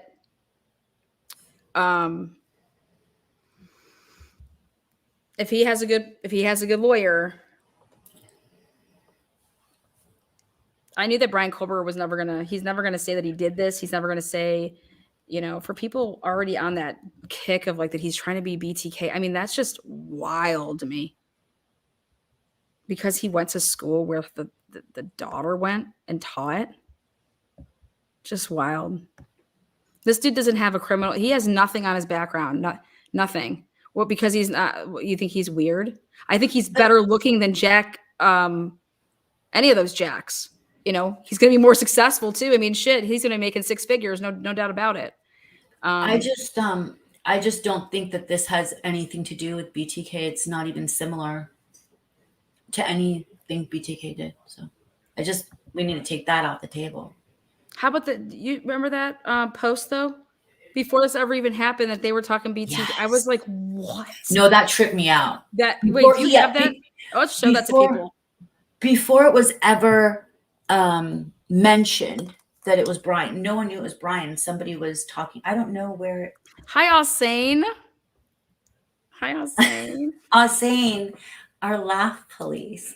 Yeah, I don't know, but I have those confirmed to be a Hyundai Elantra, and some believe the car appears to be a white Tesla. Later on at 3:12 a.m., body camera video picks up what. You know what's crazy is that Mr. G said in his interview on the December 1st that there was a Tesla. That there was a Tesla with a chip, basically. And then he was like, yes, go ahead. And then listen to this. 2:58 a.m. and uses a digital overlay to place a Hyundai Elantra on top of the vehicle. But this is the crime right here, man. Law and Crime took it a step further and superimposed the photo of a white car believed to be the Elantra that was caught on security camera by a local gas station that same night. It's important to note the vehicle has not been confirmed to be a Hyundai Elantra, and some believe the car appears to be a white Tesla. Later on at 3:12 a.m., body camera video picks up what appears to be 4 people running under a street lamp in the background. I don't think they're running. A minute later, What was the timestamp on that though? That's right there where the 3:20 something they said. Security camera by a local gas station that same night. It's important to note the vehicle has not been confirmed to be a Hyundai Elantra, and some believe the car appears to be a white Tesla. But what about the truck? What about the truck?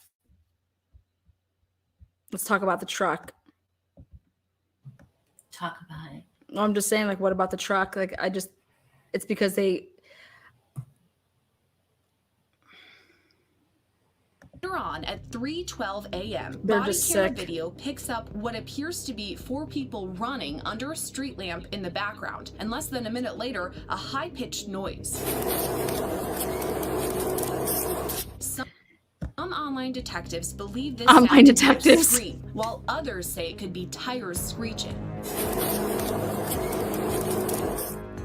timestamp on this noise is important to note, as investigators believe the victims were killed between 3 and 4 a.m. on November 13th.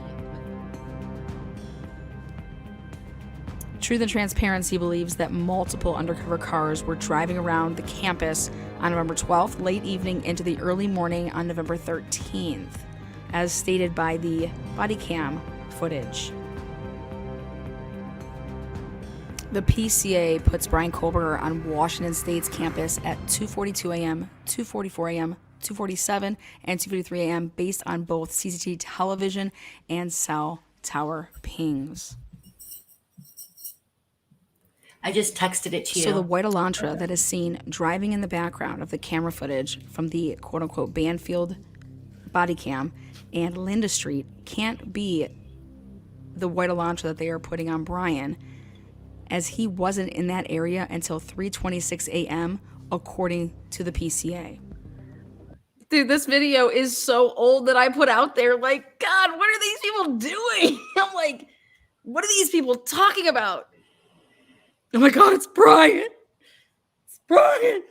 Bryan's not there yet. It's not fucking there. You guys should go back and see some of Lana's you guys first videos. Go back and watch all the videos in the beginning. Anytime I had a video that I put out, I usually put it right at the beginning of my live. It's 7 months worth of a documentary, basically in real time. Absolutely. No wonder why everybody wants it. Hey, you want to sign over your rights? Nope. I got my right to party, baby. Okay, let's see. Oh, yeah, here it is. Perfect. Let me just send it to myself. This is wild. Or guys. you could put it on Hector. I could put it on Hector, but let me see how Hector's feeling about this. Because it's the lighting with my phone. It doesn't work as well. Oh, just send it to yourself then. Yeah. It's a treasure trove. Oh, my God. Treasure trove. God. Oh, nice map. How about confident for eating those words, that treasure trove of car. How about Nancy Grace? Come on. God. I just want to interview both of them at the same time. I'll go. I will debate either one of those. Name the place, name the time, name the location. I will debate you in this case all day. All day. All right. Here we go. So this is I said, did I not say this, Belle? I said, if there is blood in that car of the victims or in that apartment or wherever, give me DNA that's of the victims in where it should be. Okay. And that is going to be so hard and so to overcome for Bryan Kohberger. And that is essentially like, that's what you need, to prove that he did this. Right. So I was waiting. I said, give me the blood, give me the DNA. Come on, put it in the car, Please put it in the car. I want it for these families. Please. Yeah. To know that we got the right person. Justice is going to be served. Absolutely. Yeah. Because I knew that if it wasn't, then there's going to be a lot of problems and things aren't going to, it's not going to, and if he is the one, right. It just, God, that just chaps my ass. And then it's, the way that it's worded, it's saying that I have to find the exact wording, but basically it's not even that there was a cleanup done in the car. Yeah, it says no explanation. There's no explanation of why there's no DNA. No explanation of there not being DNA found in his vehicle. And that is something that's really hard to overcome for me, because I thought for sure if he did it, there would be DNA in the car. So, just show your work. It's really important. I mean, she got kicked off again. So yeah. So this thing that when she sends it to herself that we're going to be showing you guys is a way to get into Reddit in the back end. Cause I do a lot of Redditing, like I haven't in a minute, but so I know a lot about how, if things are, anyway, it's how to get into the back end. And so these comments were put up before they had named Bryan Kohberger. And it was just an interesting comment somebody had written. It's no longer there. Sorry. You sent it to yourself? Maybe like when you do that, it'll kick you off. No, it's not even doing it because my thing has no. It's ridiculous. I was saying, remember when I did do that one time? Not here. Ausane, what's good in the hood? Ausane's a fellow Ohioan. Mm-hmm. Okay, got it. All right, here we go. Check this out, guys. This is some wild shit. Please work. Please work. Please work. Did it work? Oh boy. Remove that. Let's try this again. I'm going to have to totally remove everything from my hard drive. Is that what's happening? Mm-hmm. Pathetic. Pathetic. Hold on one more time.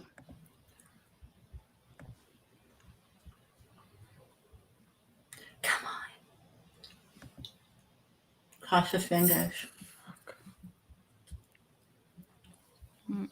All right. We'll go like this. We're doing Hector? Yeah, we're going to try it. I got so many. It's just I have so many devices. Just don't share my phone number, whatever you do, though. Nice. And you're like, oh, oops. All right, here. It is Don Vito. It's a blow pop. It's a favorite. Yeah. Here comes Hector. Hector, the projector. Hector's gonna put it all in motion. Come on, work. Please. I can't believe this is happening. Come on. I'm gonna have to mute. Mandy Jo wants to know if the fireworks are over. I think they are.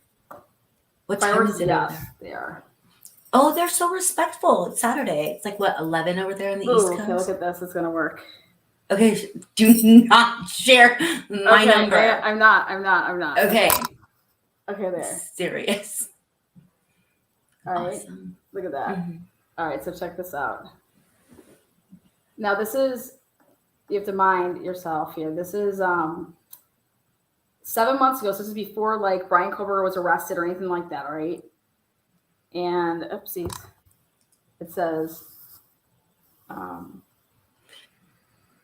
and I explained it's like Reddit. These are gone from Reddit now, but they're deleted. Is this the right one? If it's the one I just sent you. Yeah. Yeah. Where does it say it? I don't think you sent yourself the right one then.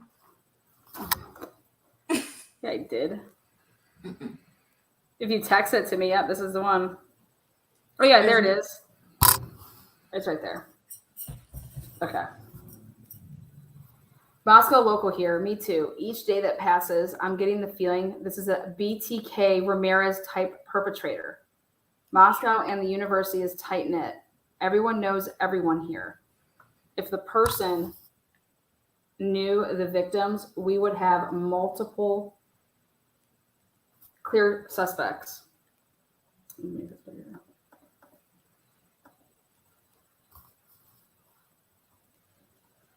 I feel like we're just waiting for another attack at this point. Did the two surviving roommates go out to any bars or parties prior to sleeping the night of the murders? That information is currently unknown to the public. One of the two deleted her IG. Can you blame her? Anyways, this right here, to somebody to be saying that this was that type of case back then, how are you even like making that statement? How? It's not it's not BTK at all. Okay, if for those who don't know, BTK stands for bind, torture, kill. That's how he got his name. He named himself that. And I'll show you some other stuff that we're gonna take you down memory lane. First, I want to show you my new hoodies that are coming out. Anonymous tip here, pointing down. Make sure you guys get those. They'll be up soon. On the back, it says FBI, Truth and Transparency. Let's see. Right. So BTK is nothing like this, right, guys? And so to make that inference is just kind of like things that make you go, huh, you know? Anyway. And then Richard Ramirez, I mean, I guess. Yellow House. wasn't a yellow house. Just the tip. So it's just Again, there's so a these are lot some of old things. school threads. Yeah.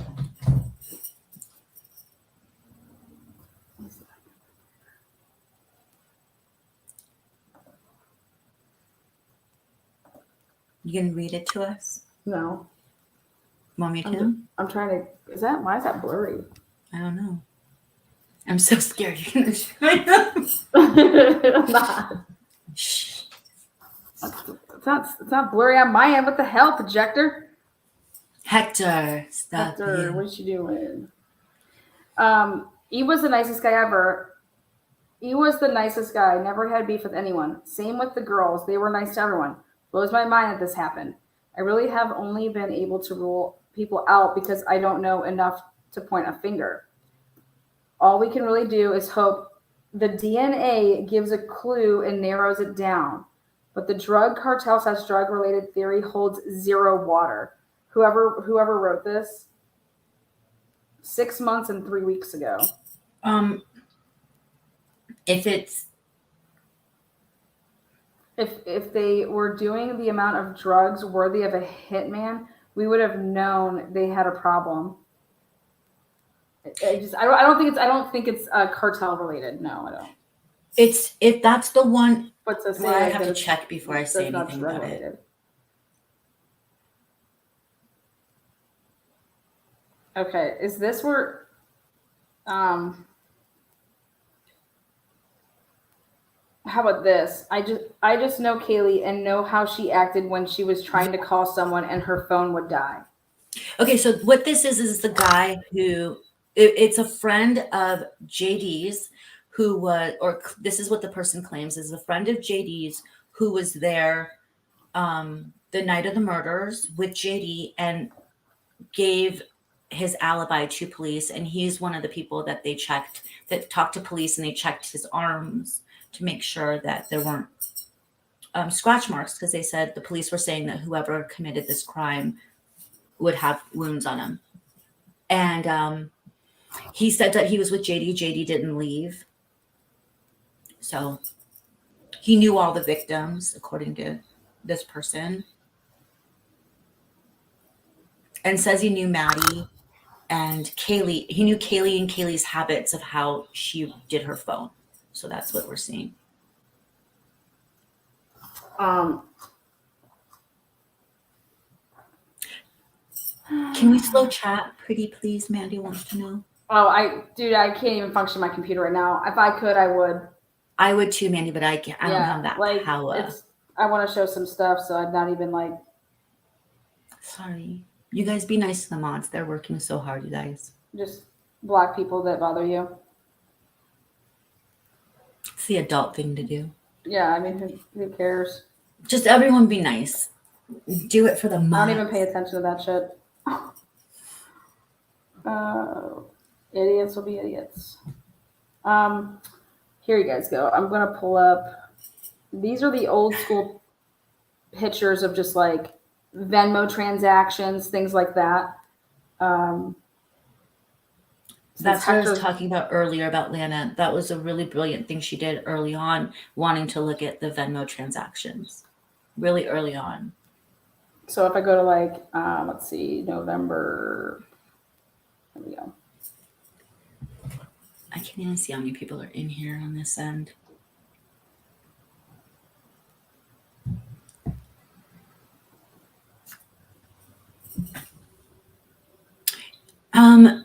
DS, neighbors saw him cleaning his car. We had heard, I don't know if it's true or not, that police saw him cleaning his car. But the way that this is written, it's saying that no cleaning agents were found. And if you did use bleach, that would be found when you're looking for DNA. The agent for bleach would be there. The compounds for bleach would be there.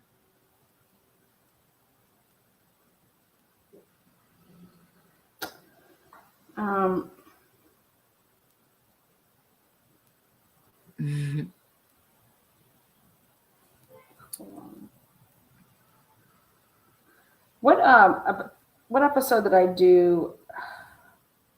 the I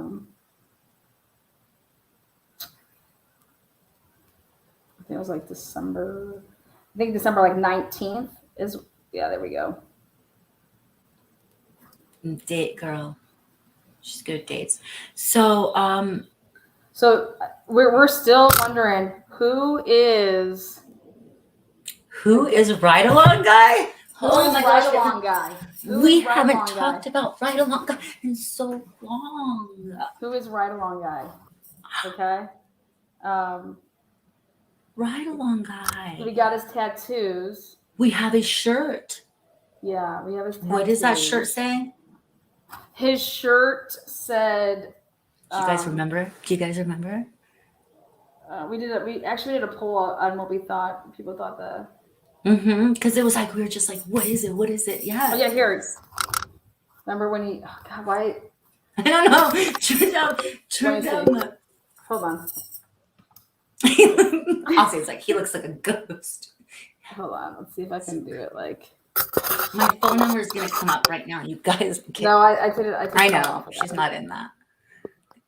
It just would. My luck.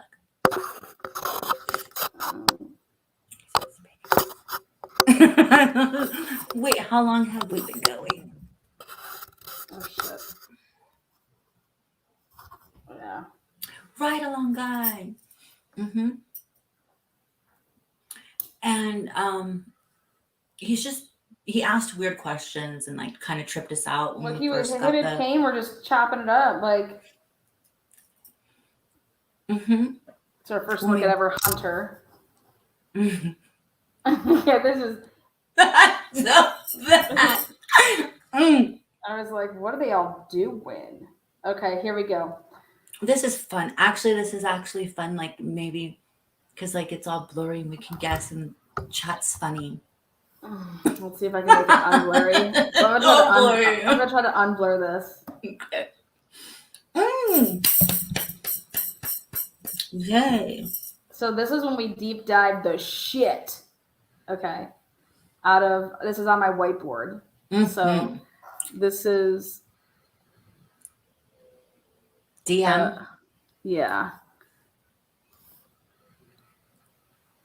We took all these pictures and to show what room she was in, when she was there, what she was doing. Show the outline of all the bedrooms, and that was the bedroom. Look at that whiteboard. Look at that. It's money. That's feels money like right forever there. ago. Yeah, December 19th, December 20th.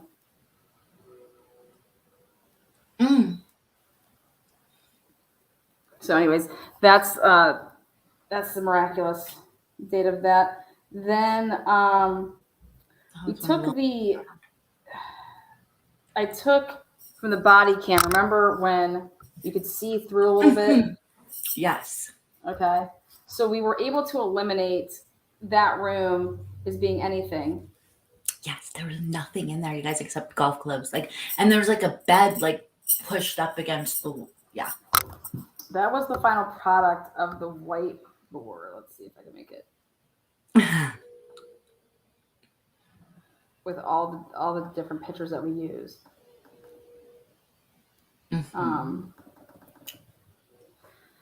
And then I wanted to know who Bridget was. So we went on a path to find everything out about Bridget and do a Boise dive. Wow. We're like going back in time for what we did too. Yeah. Forgotten more than I learned, and right in this or whatever, however you say it. I've forgotten a lot about this case, guys. I landed November 15th at Ello's, and we were just like the whole time on this case. Can you imagine?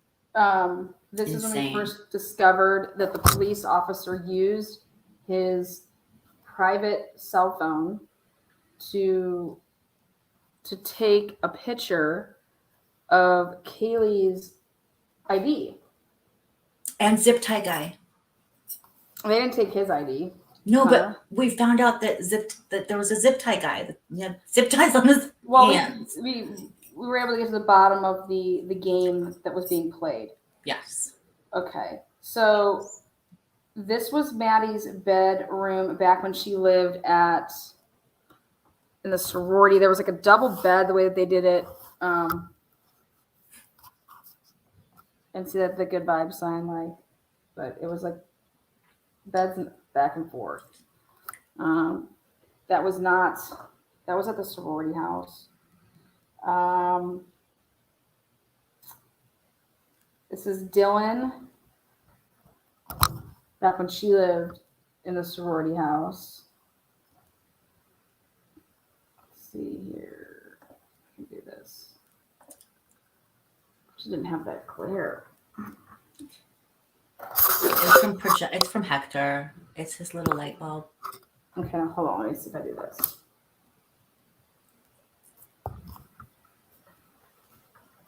Oh, you might have gotten rid of it, maybe, kind of. All right. You're genius. All right, so there's that, and that was just trying to get anything possible. Yeah. And then this was Officer Payne and Xana's interaction. You know, mini-me.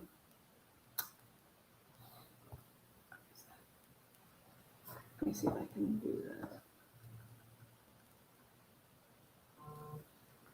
Look at how short he is.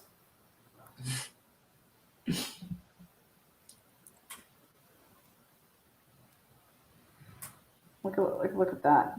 Look at how close they park, you guys, to the door. So these cars, all right, there's the door, and it is so. These cars were so close to that door,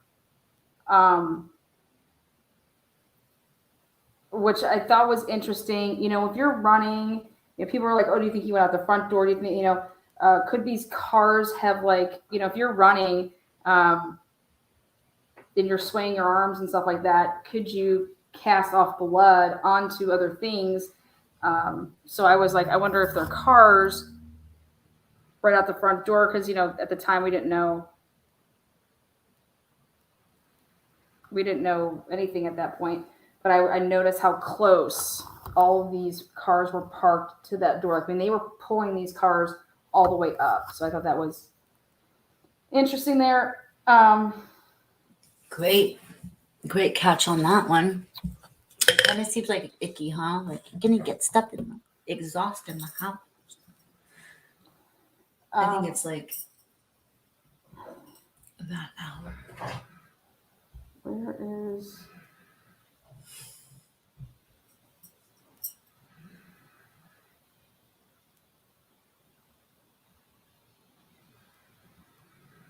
Said on the floor. It didn't say where on the floor. It could have been by the bed on the floor. I know the person who made the 911 call, and look at this.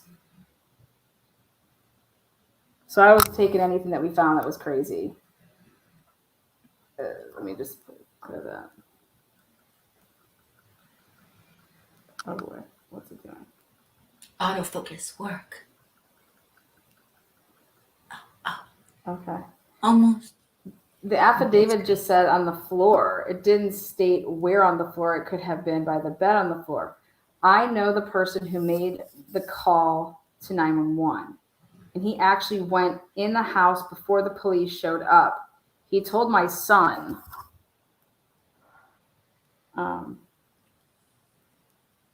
He told my son where he saw her. Just wild. I wouldn't be putting that shit out.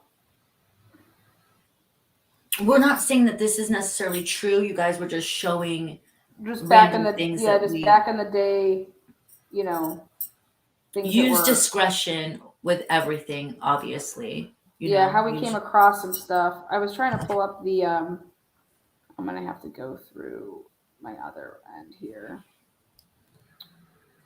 I want to show the All photos. Mods are killing it tonight, you guys.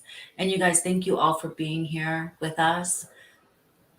Members, subs, and mods are just boom, killing it. Okay, so by where the White Ave apartments were, all right, there is, because they wanted us all to go find this white Elantra, all right, there was this white Elantra that was literally where that Ridge Road kind of goes. It's over there. There was 3 of these cars. It took video of them, and there was also a state trooper that lives there.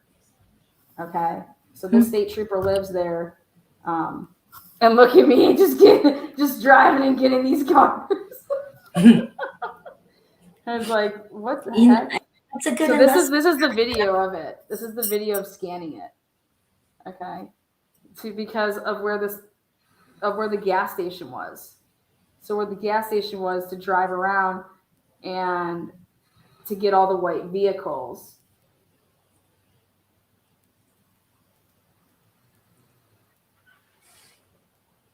Get all the white vehicles. Yeah. So I mean, no stone went unturned over here on this. It's so this true. Channel. That's true.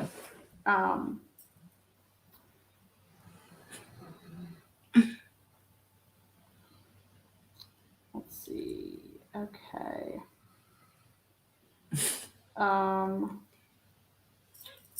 Here's the white truck. All right. Found the white truck that was in the videos. It has like the back end too. That had like the bar. So that's the white truck. Dun, dun, dun. You'd have to get me off that, but I believe that's the white truck. Then there's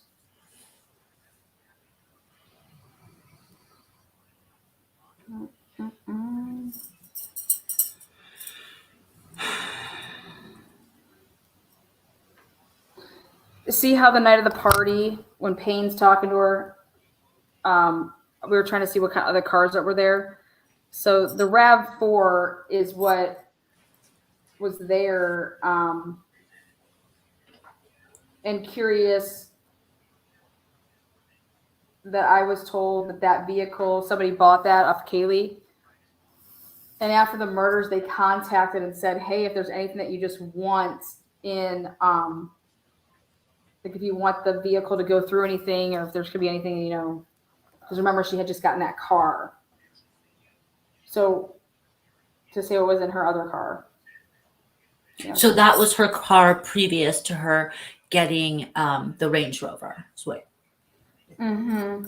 And then, we made a bunch of phone calls to find out, to get these body cams. We did a bunch of, we put all the requests. Requests.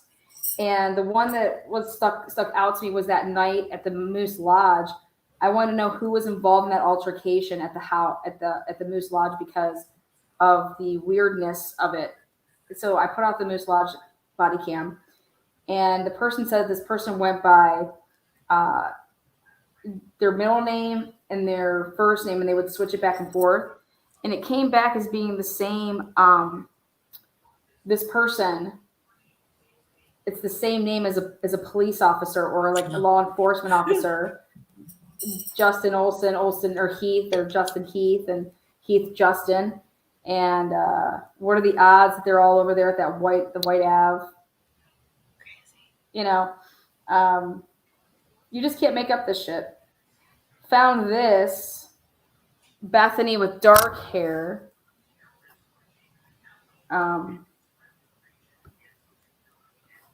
Let's see if I can make that better. That was like her senior year of high school. From Reno, Nevada. Mm-hmm. I totally deep dived the TikTok girl that said she went on a date with Bryan Kohberger. The redhead. Yeah, and she was on like Dateline or something. And I'm like, wow, Dateline's just taking anybody. Like, did you get this girl to like give you some receipts on this date where she said she went. Did she pay for anything? Like, come on, man. Who are these people? Yeah, ask them. They insert themselves in the case. Who says that? Like, Are you? You know, it was really important to get a couple of things. Here you go. I believe that this photo proves this is the day of the murder when they got these pictures, okay? And I've always said that that back area was lit up.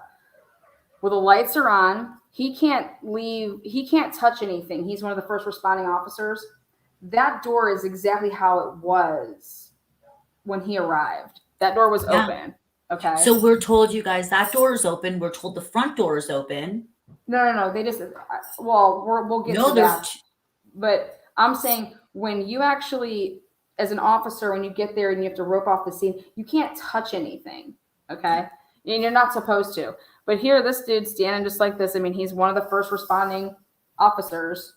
His, you know, so guys, anybody wants to talk about the stools? I want to put this to bed.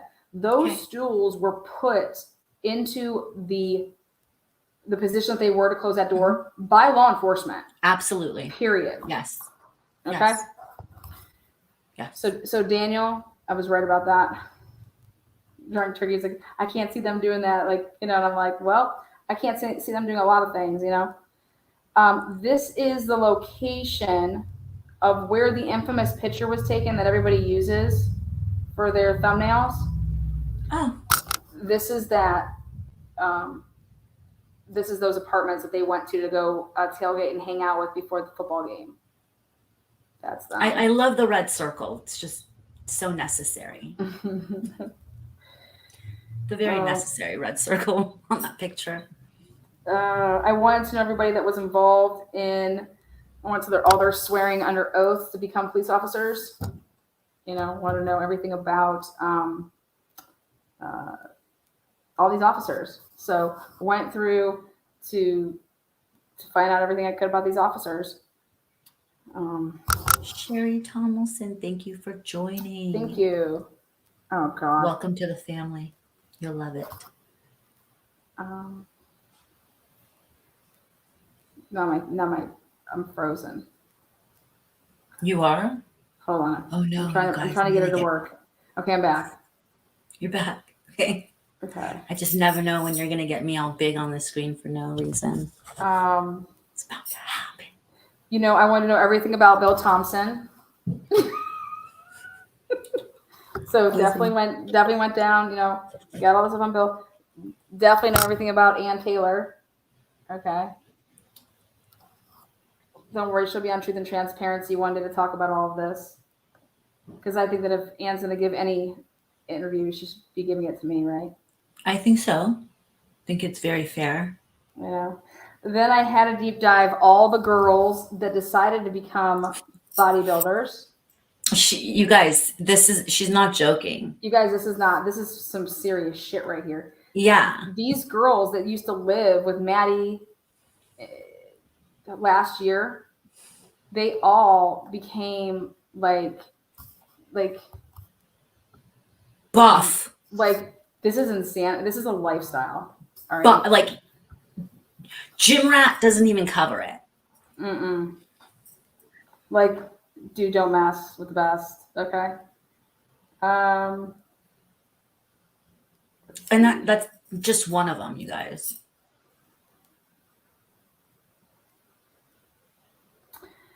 And all their thighs are like that. Like, oh my God.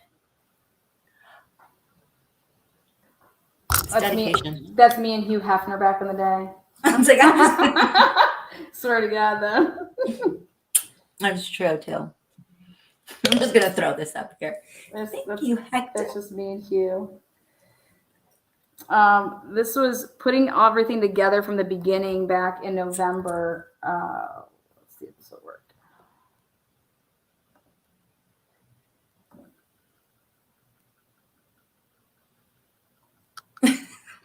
I just love Hector's attitude on a Saturday. Just amazing. Love it. That's what I do. That's because it has a white background. Yep, there's the white truck. You see the tires? See how they're black? Okay. There's that white truck. It's got the bar. It's the same one. That's the white truck that was seen on that cam. They were, you guys.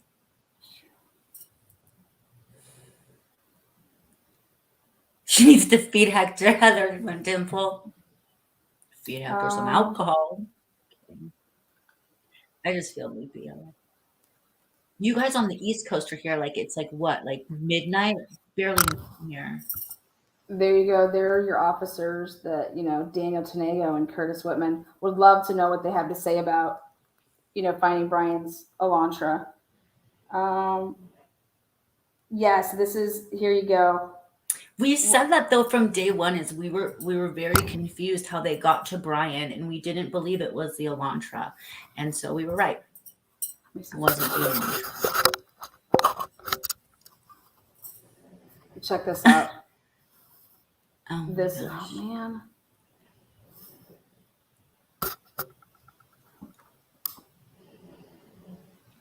Oh, that's just so disappointing. Wait, if you put your hand on it, kind of made the contrast a little darker. That's Kaylee's report, though, of her saying that she lived at 1122 King Road. When? Tell us. On October the 5th of 2021, when she didn't live there. When she didn't. Very, very just, woo. Dawn Daniels got some love. All right, let's go now to, here we go. This is everything to do with the Venmo transactions. Okay.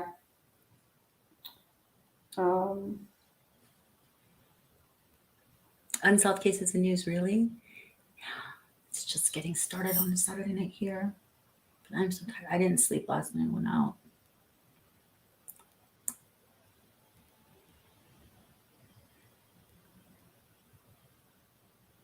Hi, East Kentucky. Okay. So before I talk about that, here it is. This is the generation pictures. I think that's what they call themselves. When you show all four people that were in a sorority together, okay? And tell people who don't know, little. Yeah, there's a little, a big, a grandma, and a great grandma. This is when I suspected that Kaylee was no longer in a sorority. Nobody misses this picture. There's only 3 of them because she wasn't there, and you don't miss these pictures. But she's the one that's missing from the 3. And so I was able to figure out who all of her, her tree was.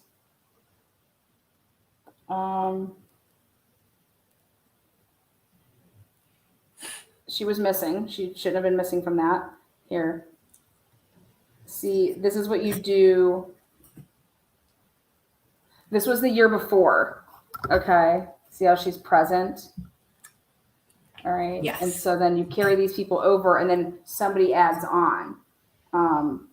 And so you have Jaden, Molly, Callie, and you have Kaylee. But that was the year before. This year, she should have been in that picture.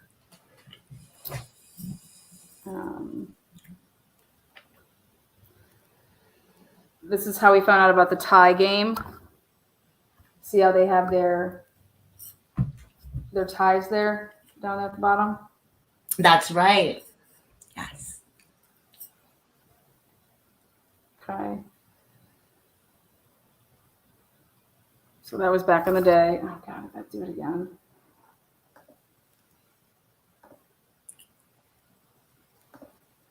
Hector the Protector's the most amazing idea ever. I have to get one for my reading channel so I can share books. So she's sharing her phone, you guys. Like, this is actually a really genius idea. If you don't get it, then you're just not smart enough to. She got kicked off again. Yeah. So if you're new and you don't know what Hector does, she's actually sharing her phone. It's not, she shares screens all the time. This is her sharing her phone. And how do you share your phone? Do you know how? Because I think it's a genius idea. And yeah, that was going to be your only warning. Next time you say something like that, it's going to be an issue. So anyways, you guys, yes, please don't make our mods work really hard. They don't want to. They don't want to. Yes, you guys, I have a reading channel. I'm big and beautiful. So scary. It's midnight there. Yes. Yeah, I'm gonna wrap this up. I wanted to show you guys a couple more stuff that, like, I'm just getting to the good stuff. It's hard. You know how many pictures I have in this damn thing? No, I know. I know. And you got probably 3 times as much as I do, and mine's annoying. Yeah. I know. It's wild. But yeah, Hector the projector is working overtime tonight. It's the most amazing idea. Like, everyone's going to be copying it. I'm copying it. So this is how we put together who was all in this house prior to, this past year. So went through, you name it.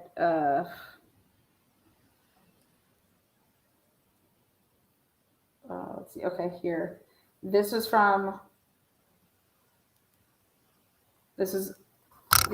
hard to get off of Visco. And they were Visco girls, remember? From the beginning. And this was the house, guys, but this was the year before. Are you saying that's 1122 King? Yeah.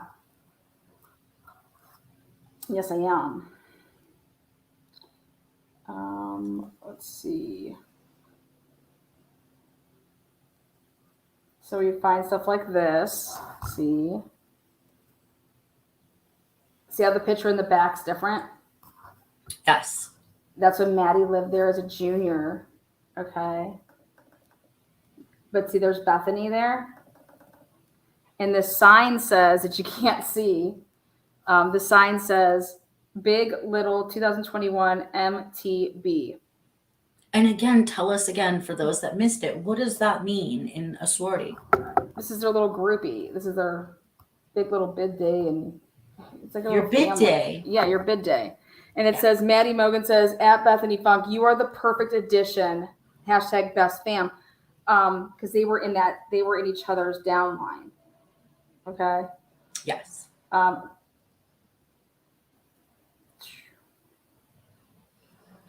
All right, so this is from the video of the year before when the girls' panties were taken or whatever. So it's the body cam from when the girl reported somebody broke into her vehicle and took her panties, took things out of her. I'm sorry, I just can't take it seriously. Took things out of her luggage that were in her luggage, put them out, put things that were out in the car into the luggage. And then put the panties in the cup holder. And this is what Dateline referred to in trying to talk about this could possibly have something to do with Bryan Kohberger. I'm sorry, but I just died when I heard about this. This has nothing to do with Bryan Kohberger. He wasn't even here. He wasn't even there. This is about this is just how sick Moscow's campus is. And they just stuff panties and take people's panties and whatever. But behind it was a more important part, which was there is a white vehicle. Just, there's just all these white vehicles always.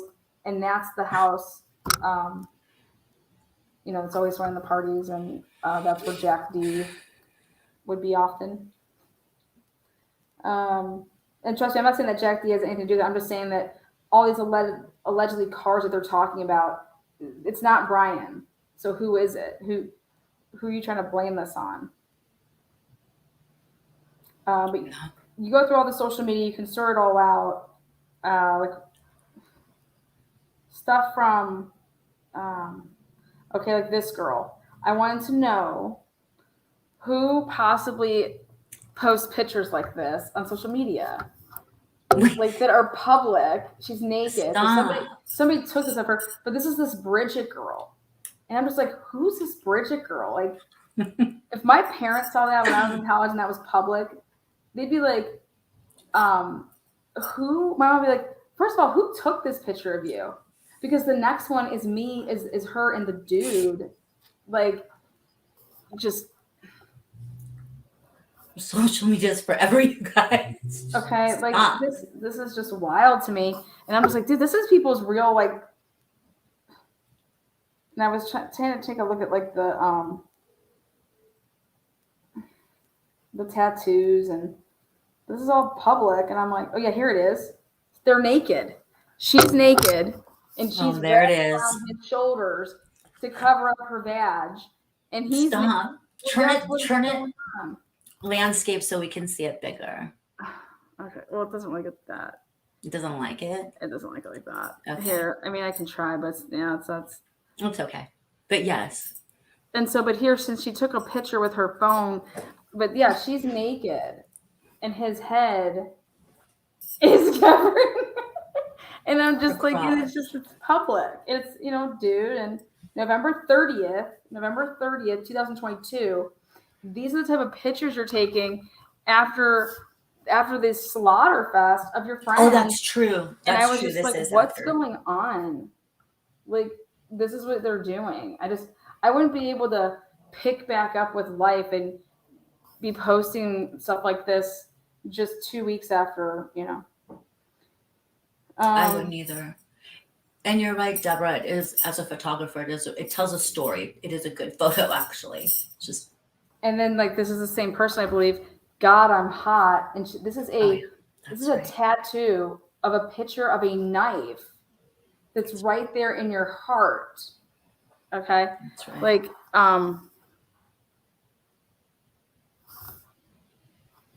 this is a shirt, and like, well, it's a sword. Yeah, but like, this was posted. This is stuff that's going on in this group. That's like, what's the date? November 20th, 2022. God, I'm hot. Okay. It's a weird, like, your friends just got murdered. Well, yeah. And if you don't want to call them your friends, like, I know for a fact they're Dylan's friends, and you're friends with Dylan. Okay. Like, good friends with Dylan. And this was November 20th. Okay. And come on, man. Like, there's no other reason for this picture. There's no face. Like, how do we even know you're hot? There's no face. What's hot? Your small tits? Like, I don't think that's hot. But whatever. I'm sorry, but I think it was classless. So I got fired up about it. You're not even showing your face. What's hot about you? Okay. And then, so like, here, everything that was going on. Remember that night, November 13th, 2022? You guys know that night. Here you go. Okay. Here's this picture of them at the house the night. Okay. This was posted by Jenna McClure. All right. November 13th, 2022, 2:54 a.m. Okay. I just, it's.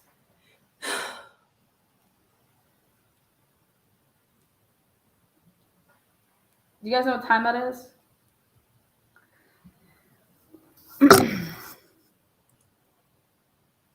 This is from the night before. So this is a photo from these girls. This is the King Road house, because that's where they all hung out at before they went to that party. Okay. And this was posted on this person's, this is, everybody was using social media that night, November 13th at 2:54 a.m. Yeah. And to each their own is right. Like, I take back what I said. They can do whatever they want. You know what I mean? Oh, sweet. It's not. It's sad because She just is upset because she, yeah. But yeah, she doesn't think small boobs are horrible. No. Okay. Don't mind the picture here, but this starts the Venmo train. Okay. House things. And I had to take a screenshot, but it was shattered. And this is Dylan Mortensen paid Wait. Alice Simpson rest of the furniture on September 2nd. Okay. Xana paid or charged Dylan Mortensen coffee. Okay. This is September 2nd. So we're going to be getting into like the Venmos. Dylan Mortensen paid Alice Simpson. Alice Simpson is Ruby Simpson's mom. She lived in the house with you don't understand when I go landscape, it goes like this. It's not working like that. Because you have an iPhone. Yeah, because the pictures the way they were taken. Mm. But here, this is how we found out that Ruby Simpson. This is sucky. There you go. Ruby Simpson. So Dylan Mortensen paid Alice Simpson August 25th for the furniture. Dylan Mortensen paid Alice Simpson a direct deposit. She meant to say house deposit. She said direct deposit. But it was funny. It was an honest mistake. Remember the paper towels? Yeah, and then Madison Mogan paid or charged Dylan on the 24th. But this is how I know that she subletted from Ruby. Okay, Right. You can't find these anymore. Right. God. Thank God for Lana's brain, you guys. No, seriously. Like, no, the Venmos were really smart for her to do. Where are we at now? It like helped with a lot of stuff that we were looking at early on. We were able to. I think Bella, you got this one. We were able to freeze frame it on that fast thing that Yes. Xana. I think she posted that TikTok. Here's the guy. Okay, we were able to find. That was on the body cam. That was on the body cam with Hunter. Okay, so we were able to find him. Again, just. It's like we have done so much with this case. Like I've literally forgotten all of this stuff and it still exists in my phone. Crazy.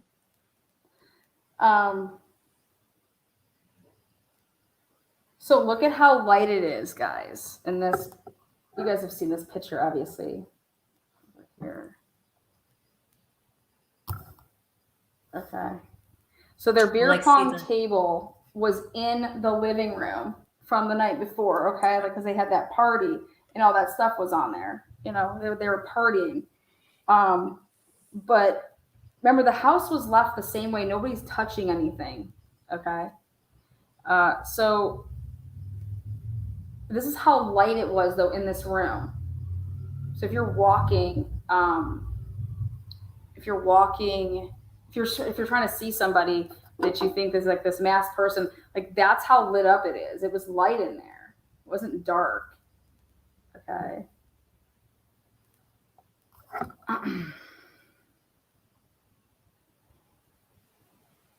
Okay, take a look at this. Take a look at Dylan in this picture. So these were all the things. Took a circle picture of what the timestamp down there, but oh God, right here. See that right there? This is where the circle actually works. The red circle works. Lana found out and put this together of what room was a room by all these little things in this photo and then put it together in that live. That's the thumbnail for that live. Put it in when I went to rent the place. Yes, in the rental photos, right? Yeah, so here she is, standing, smooching. Okay, I paid attention to where the closet was. Paid attention to the little. There's her do-rag. Paid attention to on the bottom left that little. It's like an outlet, but it's not. It's like the phone thingy. Yeah, because this mattered. Yes, in my opinion, as far as when everybody was like, how did 4 people get murdered in there, but 2 people didn't hear? Especially if they were on the same. Every time I'm like, oh my God. So then here it is. That's the comparison pic. You could see there's where the closet was. There's where that thing was. And it was like, I was like, dude, that is her room. I'm telling you right now, I'm going to put my foot down. I'm going to say it for the world. That's true. And I was like, I'm going to put a whole presentation together because I'm telling you right now, Dylan Morton's bedroom is on that second level, which means, and she was the most successful bedroom. And this picture was taken October 28th, 2022. And I was like, what do you think? She just moved her room in what, a couple weeks? I said, no. I said, and this wasn't just a room that everybody got ready in or something like that, what they were going to try to say. This because of the do-rag. I'm kidding. Yeah, I was like, y'all are liars. Y'all are crazy. I was like, can you imagine? Just give me the discovery and I'll tell you who did it. Can I just get the discovery? Yeah. That's what I meant in the beginning when I said that I was excited for you guys to see her in her wheelhouse and do this work in a fluid case. I think it was really important. I think she knocked it out of the park. We found him. Doesn't he look like Bryan Kohberger in a way? So much. Poor Emma Bailey. Interesting, huh? Yeah. That's not Bryan Kohberger. That's all I'll say about that.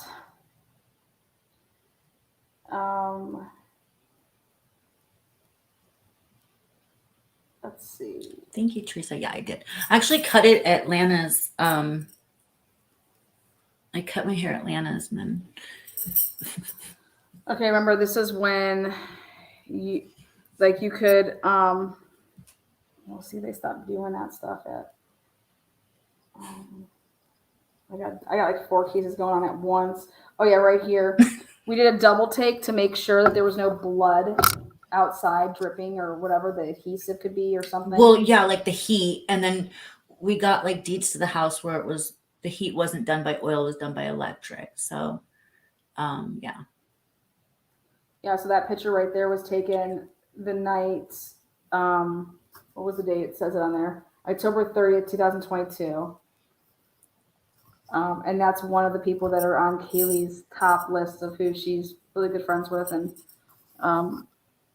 Josie.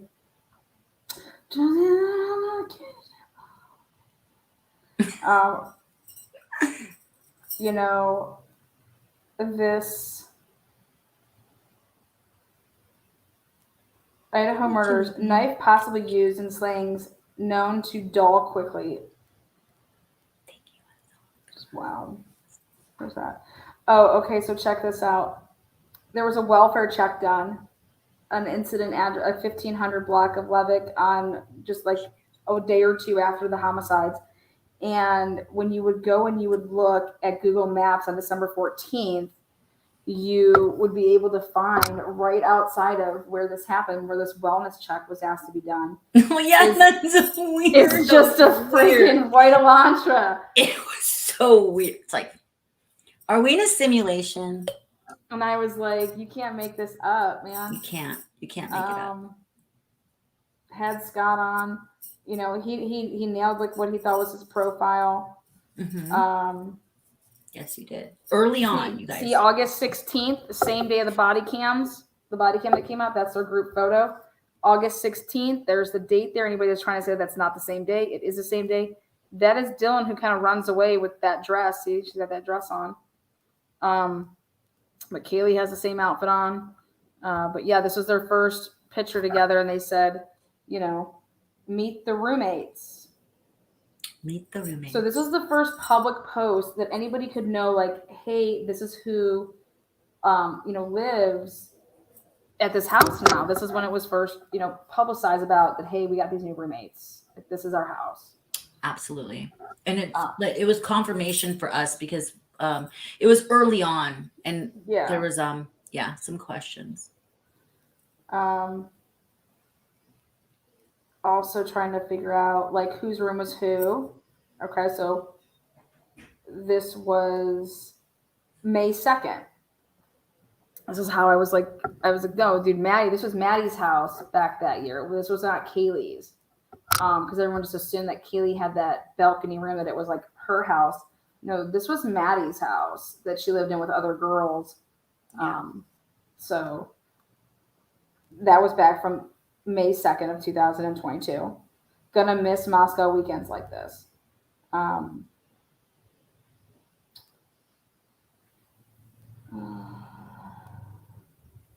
look at Xana looks just like her mom.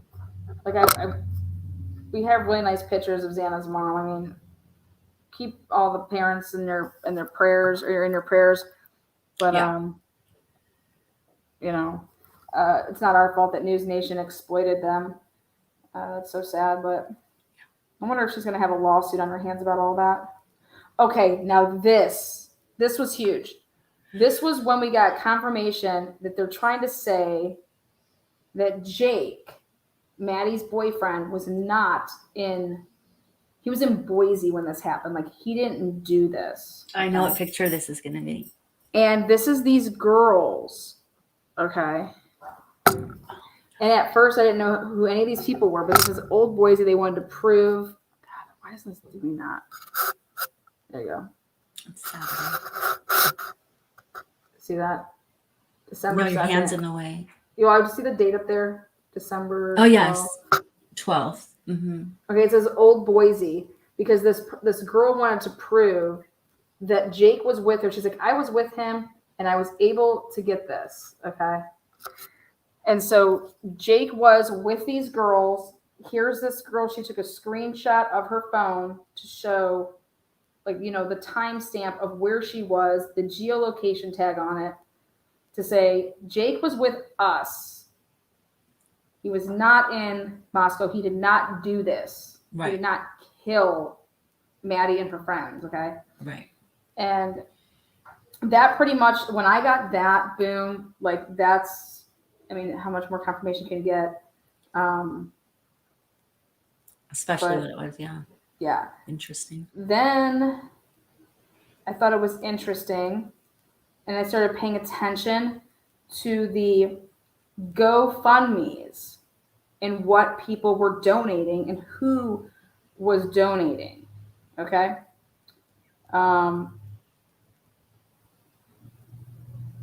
And Gabriella and Scott Green donated, president of the university there, Gabriella and Scott Green.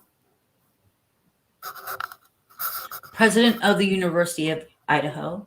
Yes, right there. Scott Coomer Green. He donated to all of the students' GoFundMes. Him and his wife. There you see it. Okay.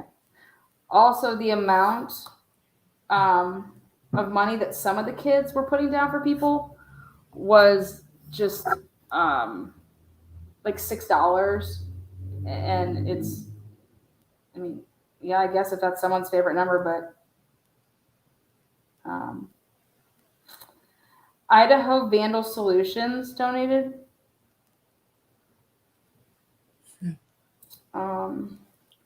I did do the connect on, you know, this is, like I said, it's hard to find these pictures and stuff anymore because stuff was taken down.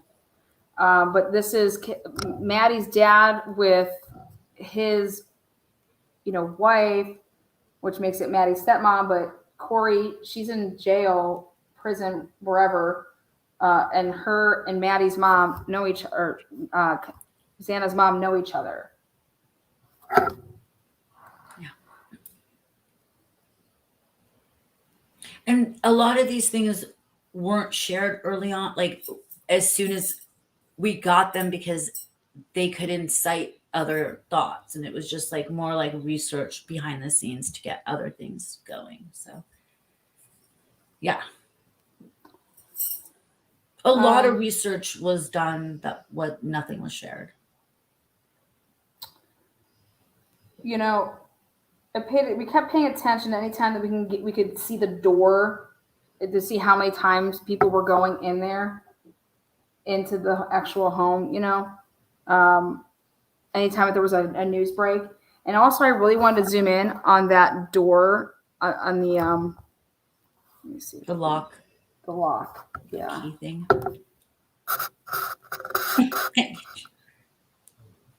So we really Landon, you got behind the scene. You get a nice fresh look at this. Yeah, this is Truth and Transparency. this is a lot of hours, but it's all factual stuff. This is not made up crap. Yeah. These aren't made up. But anyways, this is a lot of work she put in. I cannot believe that they did not take the wreath off the door. I mean, you don't know what's on that. You know what I'm saying? Like, I don't know. Maybe you just never know. But that wreath stayed on there forever. I don't know. See, now does anyone feel differently about, I mean, if anyone thought it was okay to tear the house down prior to the trial, if there's going to be a trial, does anyone feel differently about that now? See, you could do the. I feel about it. I feel differently. I feel like well, didn't you always? I didn't think you were ever going to be okay with them tearing the house down, though. No, but I want you guys to see this is huge. So the amount of white cars in that area. Now here's the house right next to them, because this is what they did. They blurred everything out, right? Now, so we got all the shit before they could do that. That's right. Your house, white Elantra right there, dark rims.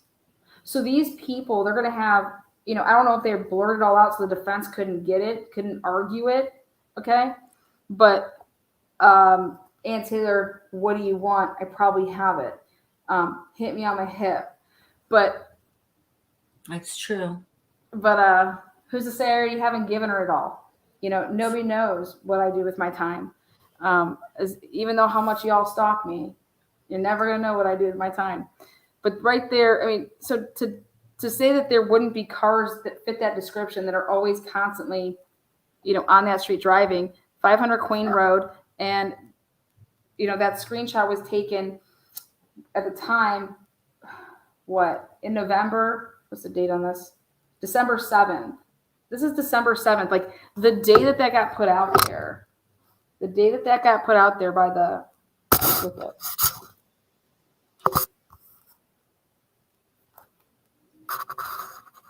December 7th. We see it almost. Yes, there it is. Okay. Look at that. 1:25 a.m. 1:20. Does it say 1:25 a.m.? I think it does. I think it does. Lana was all over it probably before they were all over it. Because I think it came out on the 7th, but whatever. I think I got wind of them talking about a white car. Because this screenshot's December 7th at 1:23 a.m. And so I don't think the news, it didn't actually come out until later on that day. So, yeah, I think I got wind of them talking about it. Missify says, so Maddie may have inside info on Xana's mom that she may have told Adam, right? I don't know, Missify. It's a good question. I don't know why she'd be talking about Xana's mom to Adam unless there was something really nefarious going on, but anything could be possible.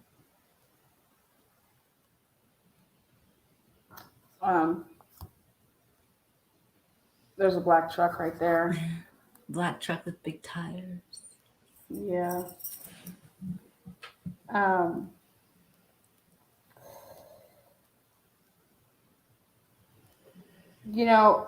don't know how this girl knows Kaylee, but something that always bothered me was when Dakota Goldman, I put it in one of my videos, when she made a post and said, oh my gosh, she did? Yeah, Kaylee, I love you, baby. Always have, always will. Okay? Mm-hmm. I was like, who the f is Dakota Goldman? Who is this? And when I went down, I saw what she had posted on the 12th of November and the 13th of November. And I said, what is this shit? She posted the boogeyman, okay? And it's a bloody room that she shared. Like, you share a post or whatever. And then on the 13th, begging you to love me was the cruelest thing I've ever did to myself. And again, on the 13th, shares this. And we looked all these up. Some of them are poems, some of them are songs. We deep dived all of our stuff. Yeah, and I was just like, I deep dived, Mr. Gonzalez to know his background in Santa Clara and in California. Santa Clara, California. Yeah, I looked up, anything to do with Oregon. I looked up, obviously his brother.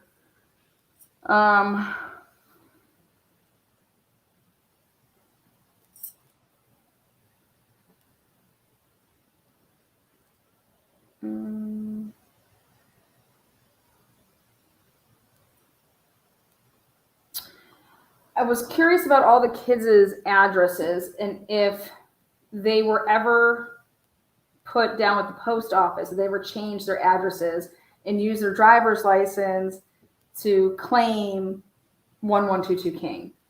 And if any background checks would ever come up that you look at that and you would find that they had 1122 King. Because there was talks about the house being the target or, the people. And yeah, they kept going back and forth between and it was confusing everybody in the beginning, if you guys remember back then. Was the house a target? Were the people a target? It's a very interesting thing to say that the house was a target, right? Yeah. And so I did, I wanted to look into where Kaylee, Maddie, all the victims, whatever addresses they have ever used. And I'll just leave it at that. But I found some stuff that was interesting. And it may come out one day. And it has to do with 2021. But let's see.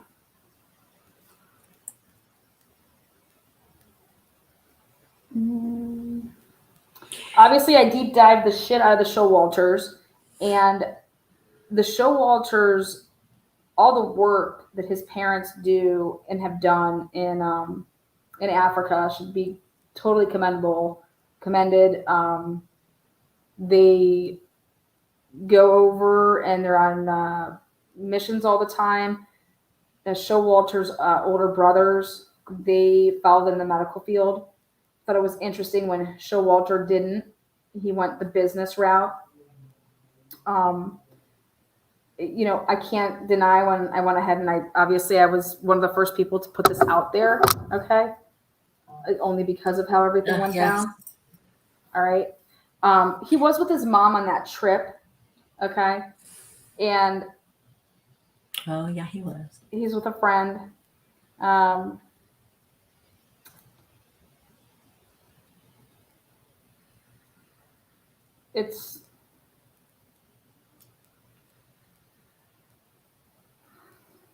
There's that fast TikTok. There he was.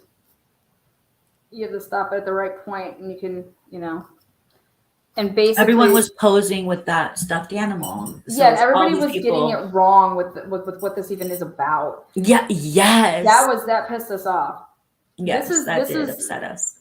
His name isn't an alter ego when he drinks or something like that, they were saying. It's the stuffed animal's name. Yeah, it's the stuffed animal is named that. It's not, this is what Jack Showalter calls himself when he's drinking or when he's in, like the paw thing. Like they were, how he called him something or he was acting a certain way. Yeah. That's not true. Right. But yeah. Thought it was interesting that, Steve put out a video of Kaylee. I don't know if you guys have ever seen it, but Kaylee on Twitter shooting a gun, and I'm in the class of people kill people, just because I'm sorry, but if that gun can't kill anybody unless that gun is used by somebody, and I believe that bad people, if they are bad and they can kill people. And if they didn't have a gun, they'd probably find some other way to do it. These people did not die by a gun, okay? These people died by a knife, right? But I thought to myself, I wonder if any of the people in that home had, protection because they were all females. Did they have a gun? Did their parents teach them how to shoot a gun? Everything all about Idaho shit. I swear everybody's hunting and doing this and doing that. But it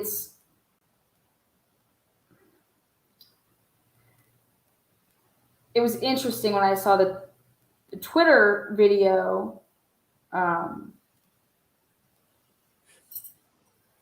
because that's what made me think about it. It made me think about like, oh shit, I could see Steve saying, well, you need a gun to protect yourself. You know what I'm saying? Like you need it just, and I'm over here thinking just an alarm system would have been great. But I think that it doesn't matter if somebody wants in your home, somebody wants into your car, they're going to find a way. If somebody wants to do something bad to you, look at all the school shootings, right? People would find a way to put off a bomb. It's just people are shitty out there, and it's sad. I think that people need to be better parents and pay attention. Maybe can catch some stuff, but pay attention to your children. But I'm curious if when they did they went to the house, I'm wondering if they found any guns, if anybody had a gun. What do you think? Do I think there was a gun at 1122 that they had for protection or something like that? I mean, this is obviously going to be a complete guess. I would say no. It's a complete guess. I'm glad that Kaylee was taught by her dad how to properly handle a firearm. If you are going to pick one up, you should know how to handle one. Yeah. I can handle one really well. My aim is just a little bit low. I was really curious of Ethan's age with COVID and everything. And so like to deep dive, how old he was and what grade they were in, you know what I mean?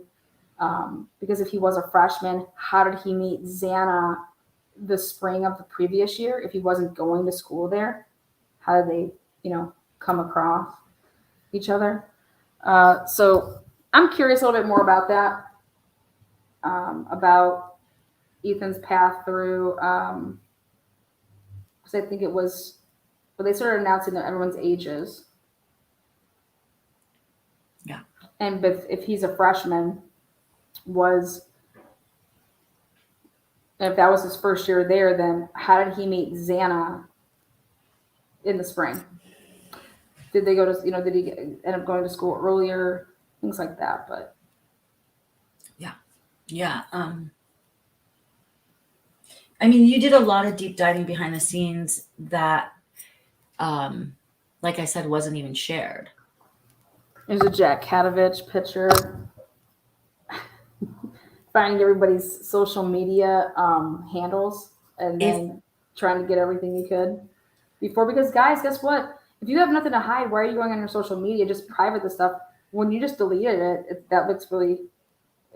But the school was doing it. Like that's how we found the stuff. Like November 30th, there's like absolutely all the stuff with like, this was like their own process. This is like Idaho's. What was it? Rush, Idaho Sigma Chi. And so it had all these people on there. So I was like, well, we'll just take that. Screenshot away. And that's why I'm really interested in Kaylee's, what do you call it? The LinkedIn being deleted. I have a new theory on that. Oh, you do? Yeah, we'll talk about that. It? We'll talk about that at a different time, though. Yeah. What else?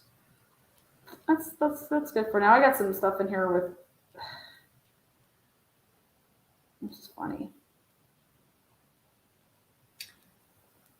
I just deep diving all these perverts. I'm like, what is this? No, and you know what my phone is filled with? All these animal carcasses.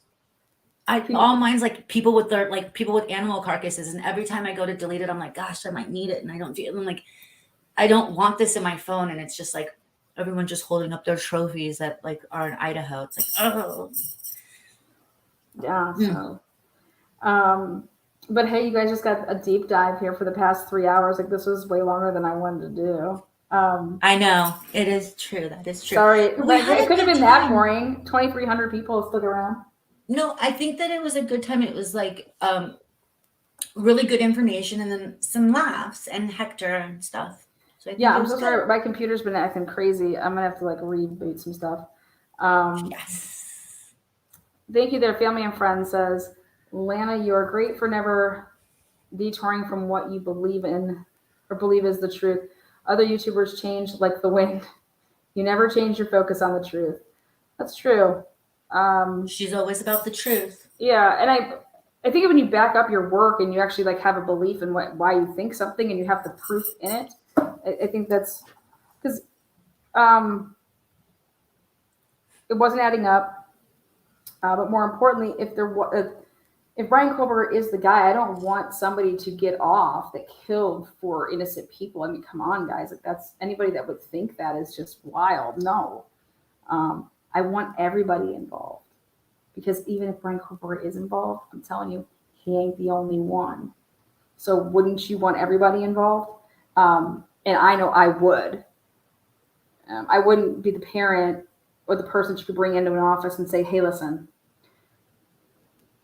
would you rather get one or none? And I would say, what does that even mean? Right. Why do you even think that there's more people? What the hell is going on? Like, I thought this was a stalker. I thought that this person was obsessed with my kid or somebody's kid, or, you know, and that they're a crazy person. Targeted. Yeah. I'd be like, no. You know what? I want to know what the fuck's going on. And what you just said to me, do I want one, or if I can have one or none? Well, I want one. No, actually, I don't. Because that tells me that something's way off, and I don't trust you. I don't trust what you're saying. Unless you laid it out there with some receipts. But it doesn't make any sense why you get one and not the other ones. Well, because this person's willing to testify against this person, but they want immunity. Or this person's an informant. I'm just throwing that out there, you guys. That doesn't mean that's true. Yeah. So I don't know. I would probably say that there's got to be a way, but we didn't have to do that. Neighborhood. That's what I would say. So thank you for joining. Thanks for having me. Thank you to the mods. I mean, you guys, like, please say thank you to the mods. They did such a great job. Lana, thank you so much for. The mods are always killer here. They're my good friends. Like, they're not always. These aren't schlups. They're fair, honest, and friendly. Friendly. They set the tone. I mean, we want you to have, hey, in chat, write what you want. You know what I mean? Have your opinion. We all have opinions, but we can always be respectful though when we have those opinions, and that's what I love. That's what I love about it, is that, hey, hell yeah, disagree with me. Hey, hell yeah, think this, but at least have a reason that you'd have that. You know, don't just be like, oh, Lana, I don't like that you wear a backwards hat, and so therefore I think you're a liar. Like, that's just pathetic. I'll drop my link. Have something. Might be so nosy. Yes, it's incredibly important to just be really kind. The mod squad, yes. All right, guys. Well, any other questions that you can think of? Oh yeah, there you go, Belle. Drop your own link. Appreciate it. Well, yeah, I was asked. You have the ability to do it. So thank you, subscribers. Thank you, of course, moderators and members. Mm-hmm. You guys make the world go round. Oh, last thing I will show. This is what I wanted to end with, because you guys can have an idea where we're going with this. Hold on, let me show you. I almost forgot the most important part. Really? It's the most important one? 3 hour mark. 3 hour mark. Oh, here we go. 9:40 here, 12:40 on the East Coast. Thank you guys so much for being here. Little Heart Oak says, I think I'm a girl. Chris Harder says moths love them. Won't belong here. Hi. It is. My dog wants to eat. Odin, you want to eat? Hang tight. He's like, why is that food? I'm going to feed you right now. What the hell's going on, bro? Who are you people? Where's my papers? Oh, shit, I can't find it. Where's it at? Ah. The suspense. What do you mean? My butt's are going off. Oh, no. My dog's been Oh, got it. sleeping. He's Okay. so good. But he's 13. Got it. That's why he's so good. All right. She found it. Okay. So I've taken some of Sleuthy Goosey stuff back in the day, and I took every single thing that she had, mixed it with stuff that I had to complete a new timeline. Your timeline's gonna like blow doors on anyone's timeline. With all stuff that Ann Taylor has done. So we're gonna take everything and create the ultimate timeline. So, and all of it's sourced out and links and everything. So good. Yes. Need it. I think there's more.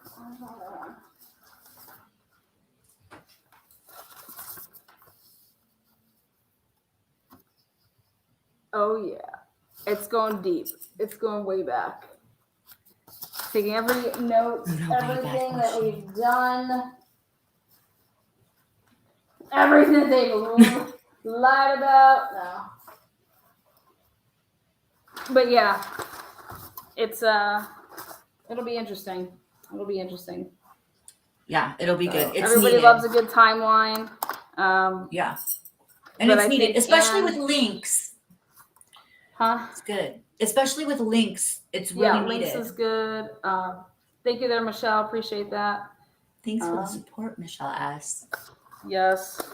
But I think when you go back to the beginning, and I am going to release some stuff that it's definitely going to be very controversial, but you know what? I can back it up, so I can talk a lot of shit because I can back it up.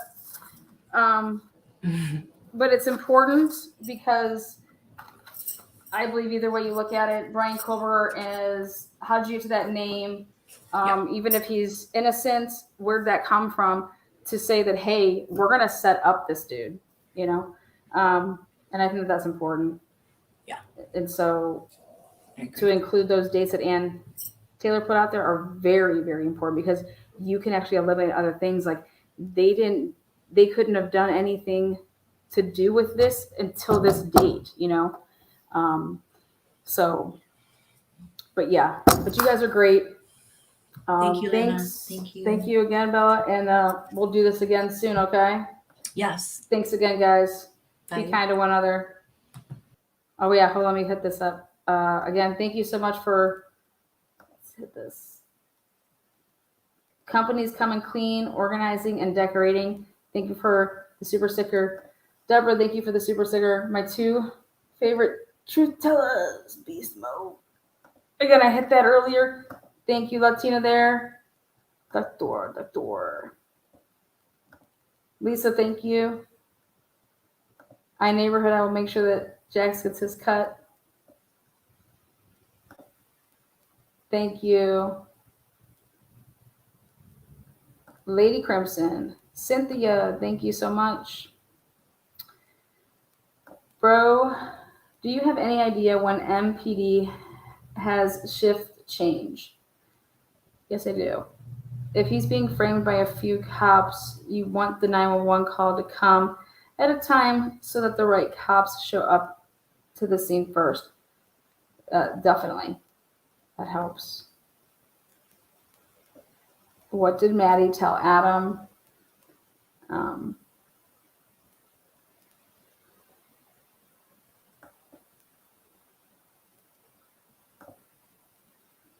Thank you for that, Donna.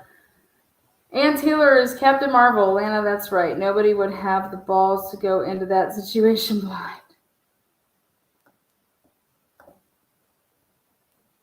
Thank you for the new membership. Thank you for Nancy for making all of you guys out there a member if you are new. And again, thank you, Michelle, for that. You guys are kind. You guys rock. We'll see you guys soon. Welcome. Welcome to the transparency. Keeping it real. Again, truth for the victims and peace for their parents. So let's go out there and I think we can still make sure that these victims get justice. So again, thanks again, guys. Be safe.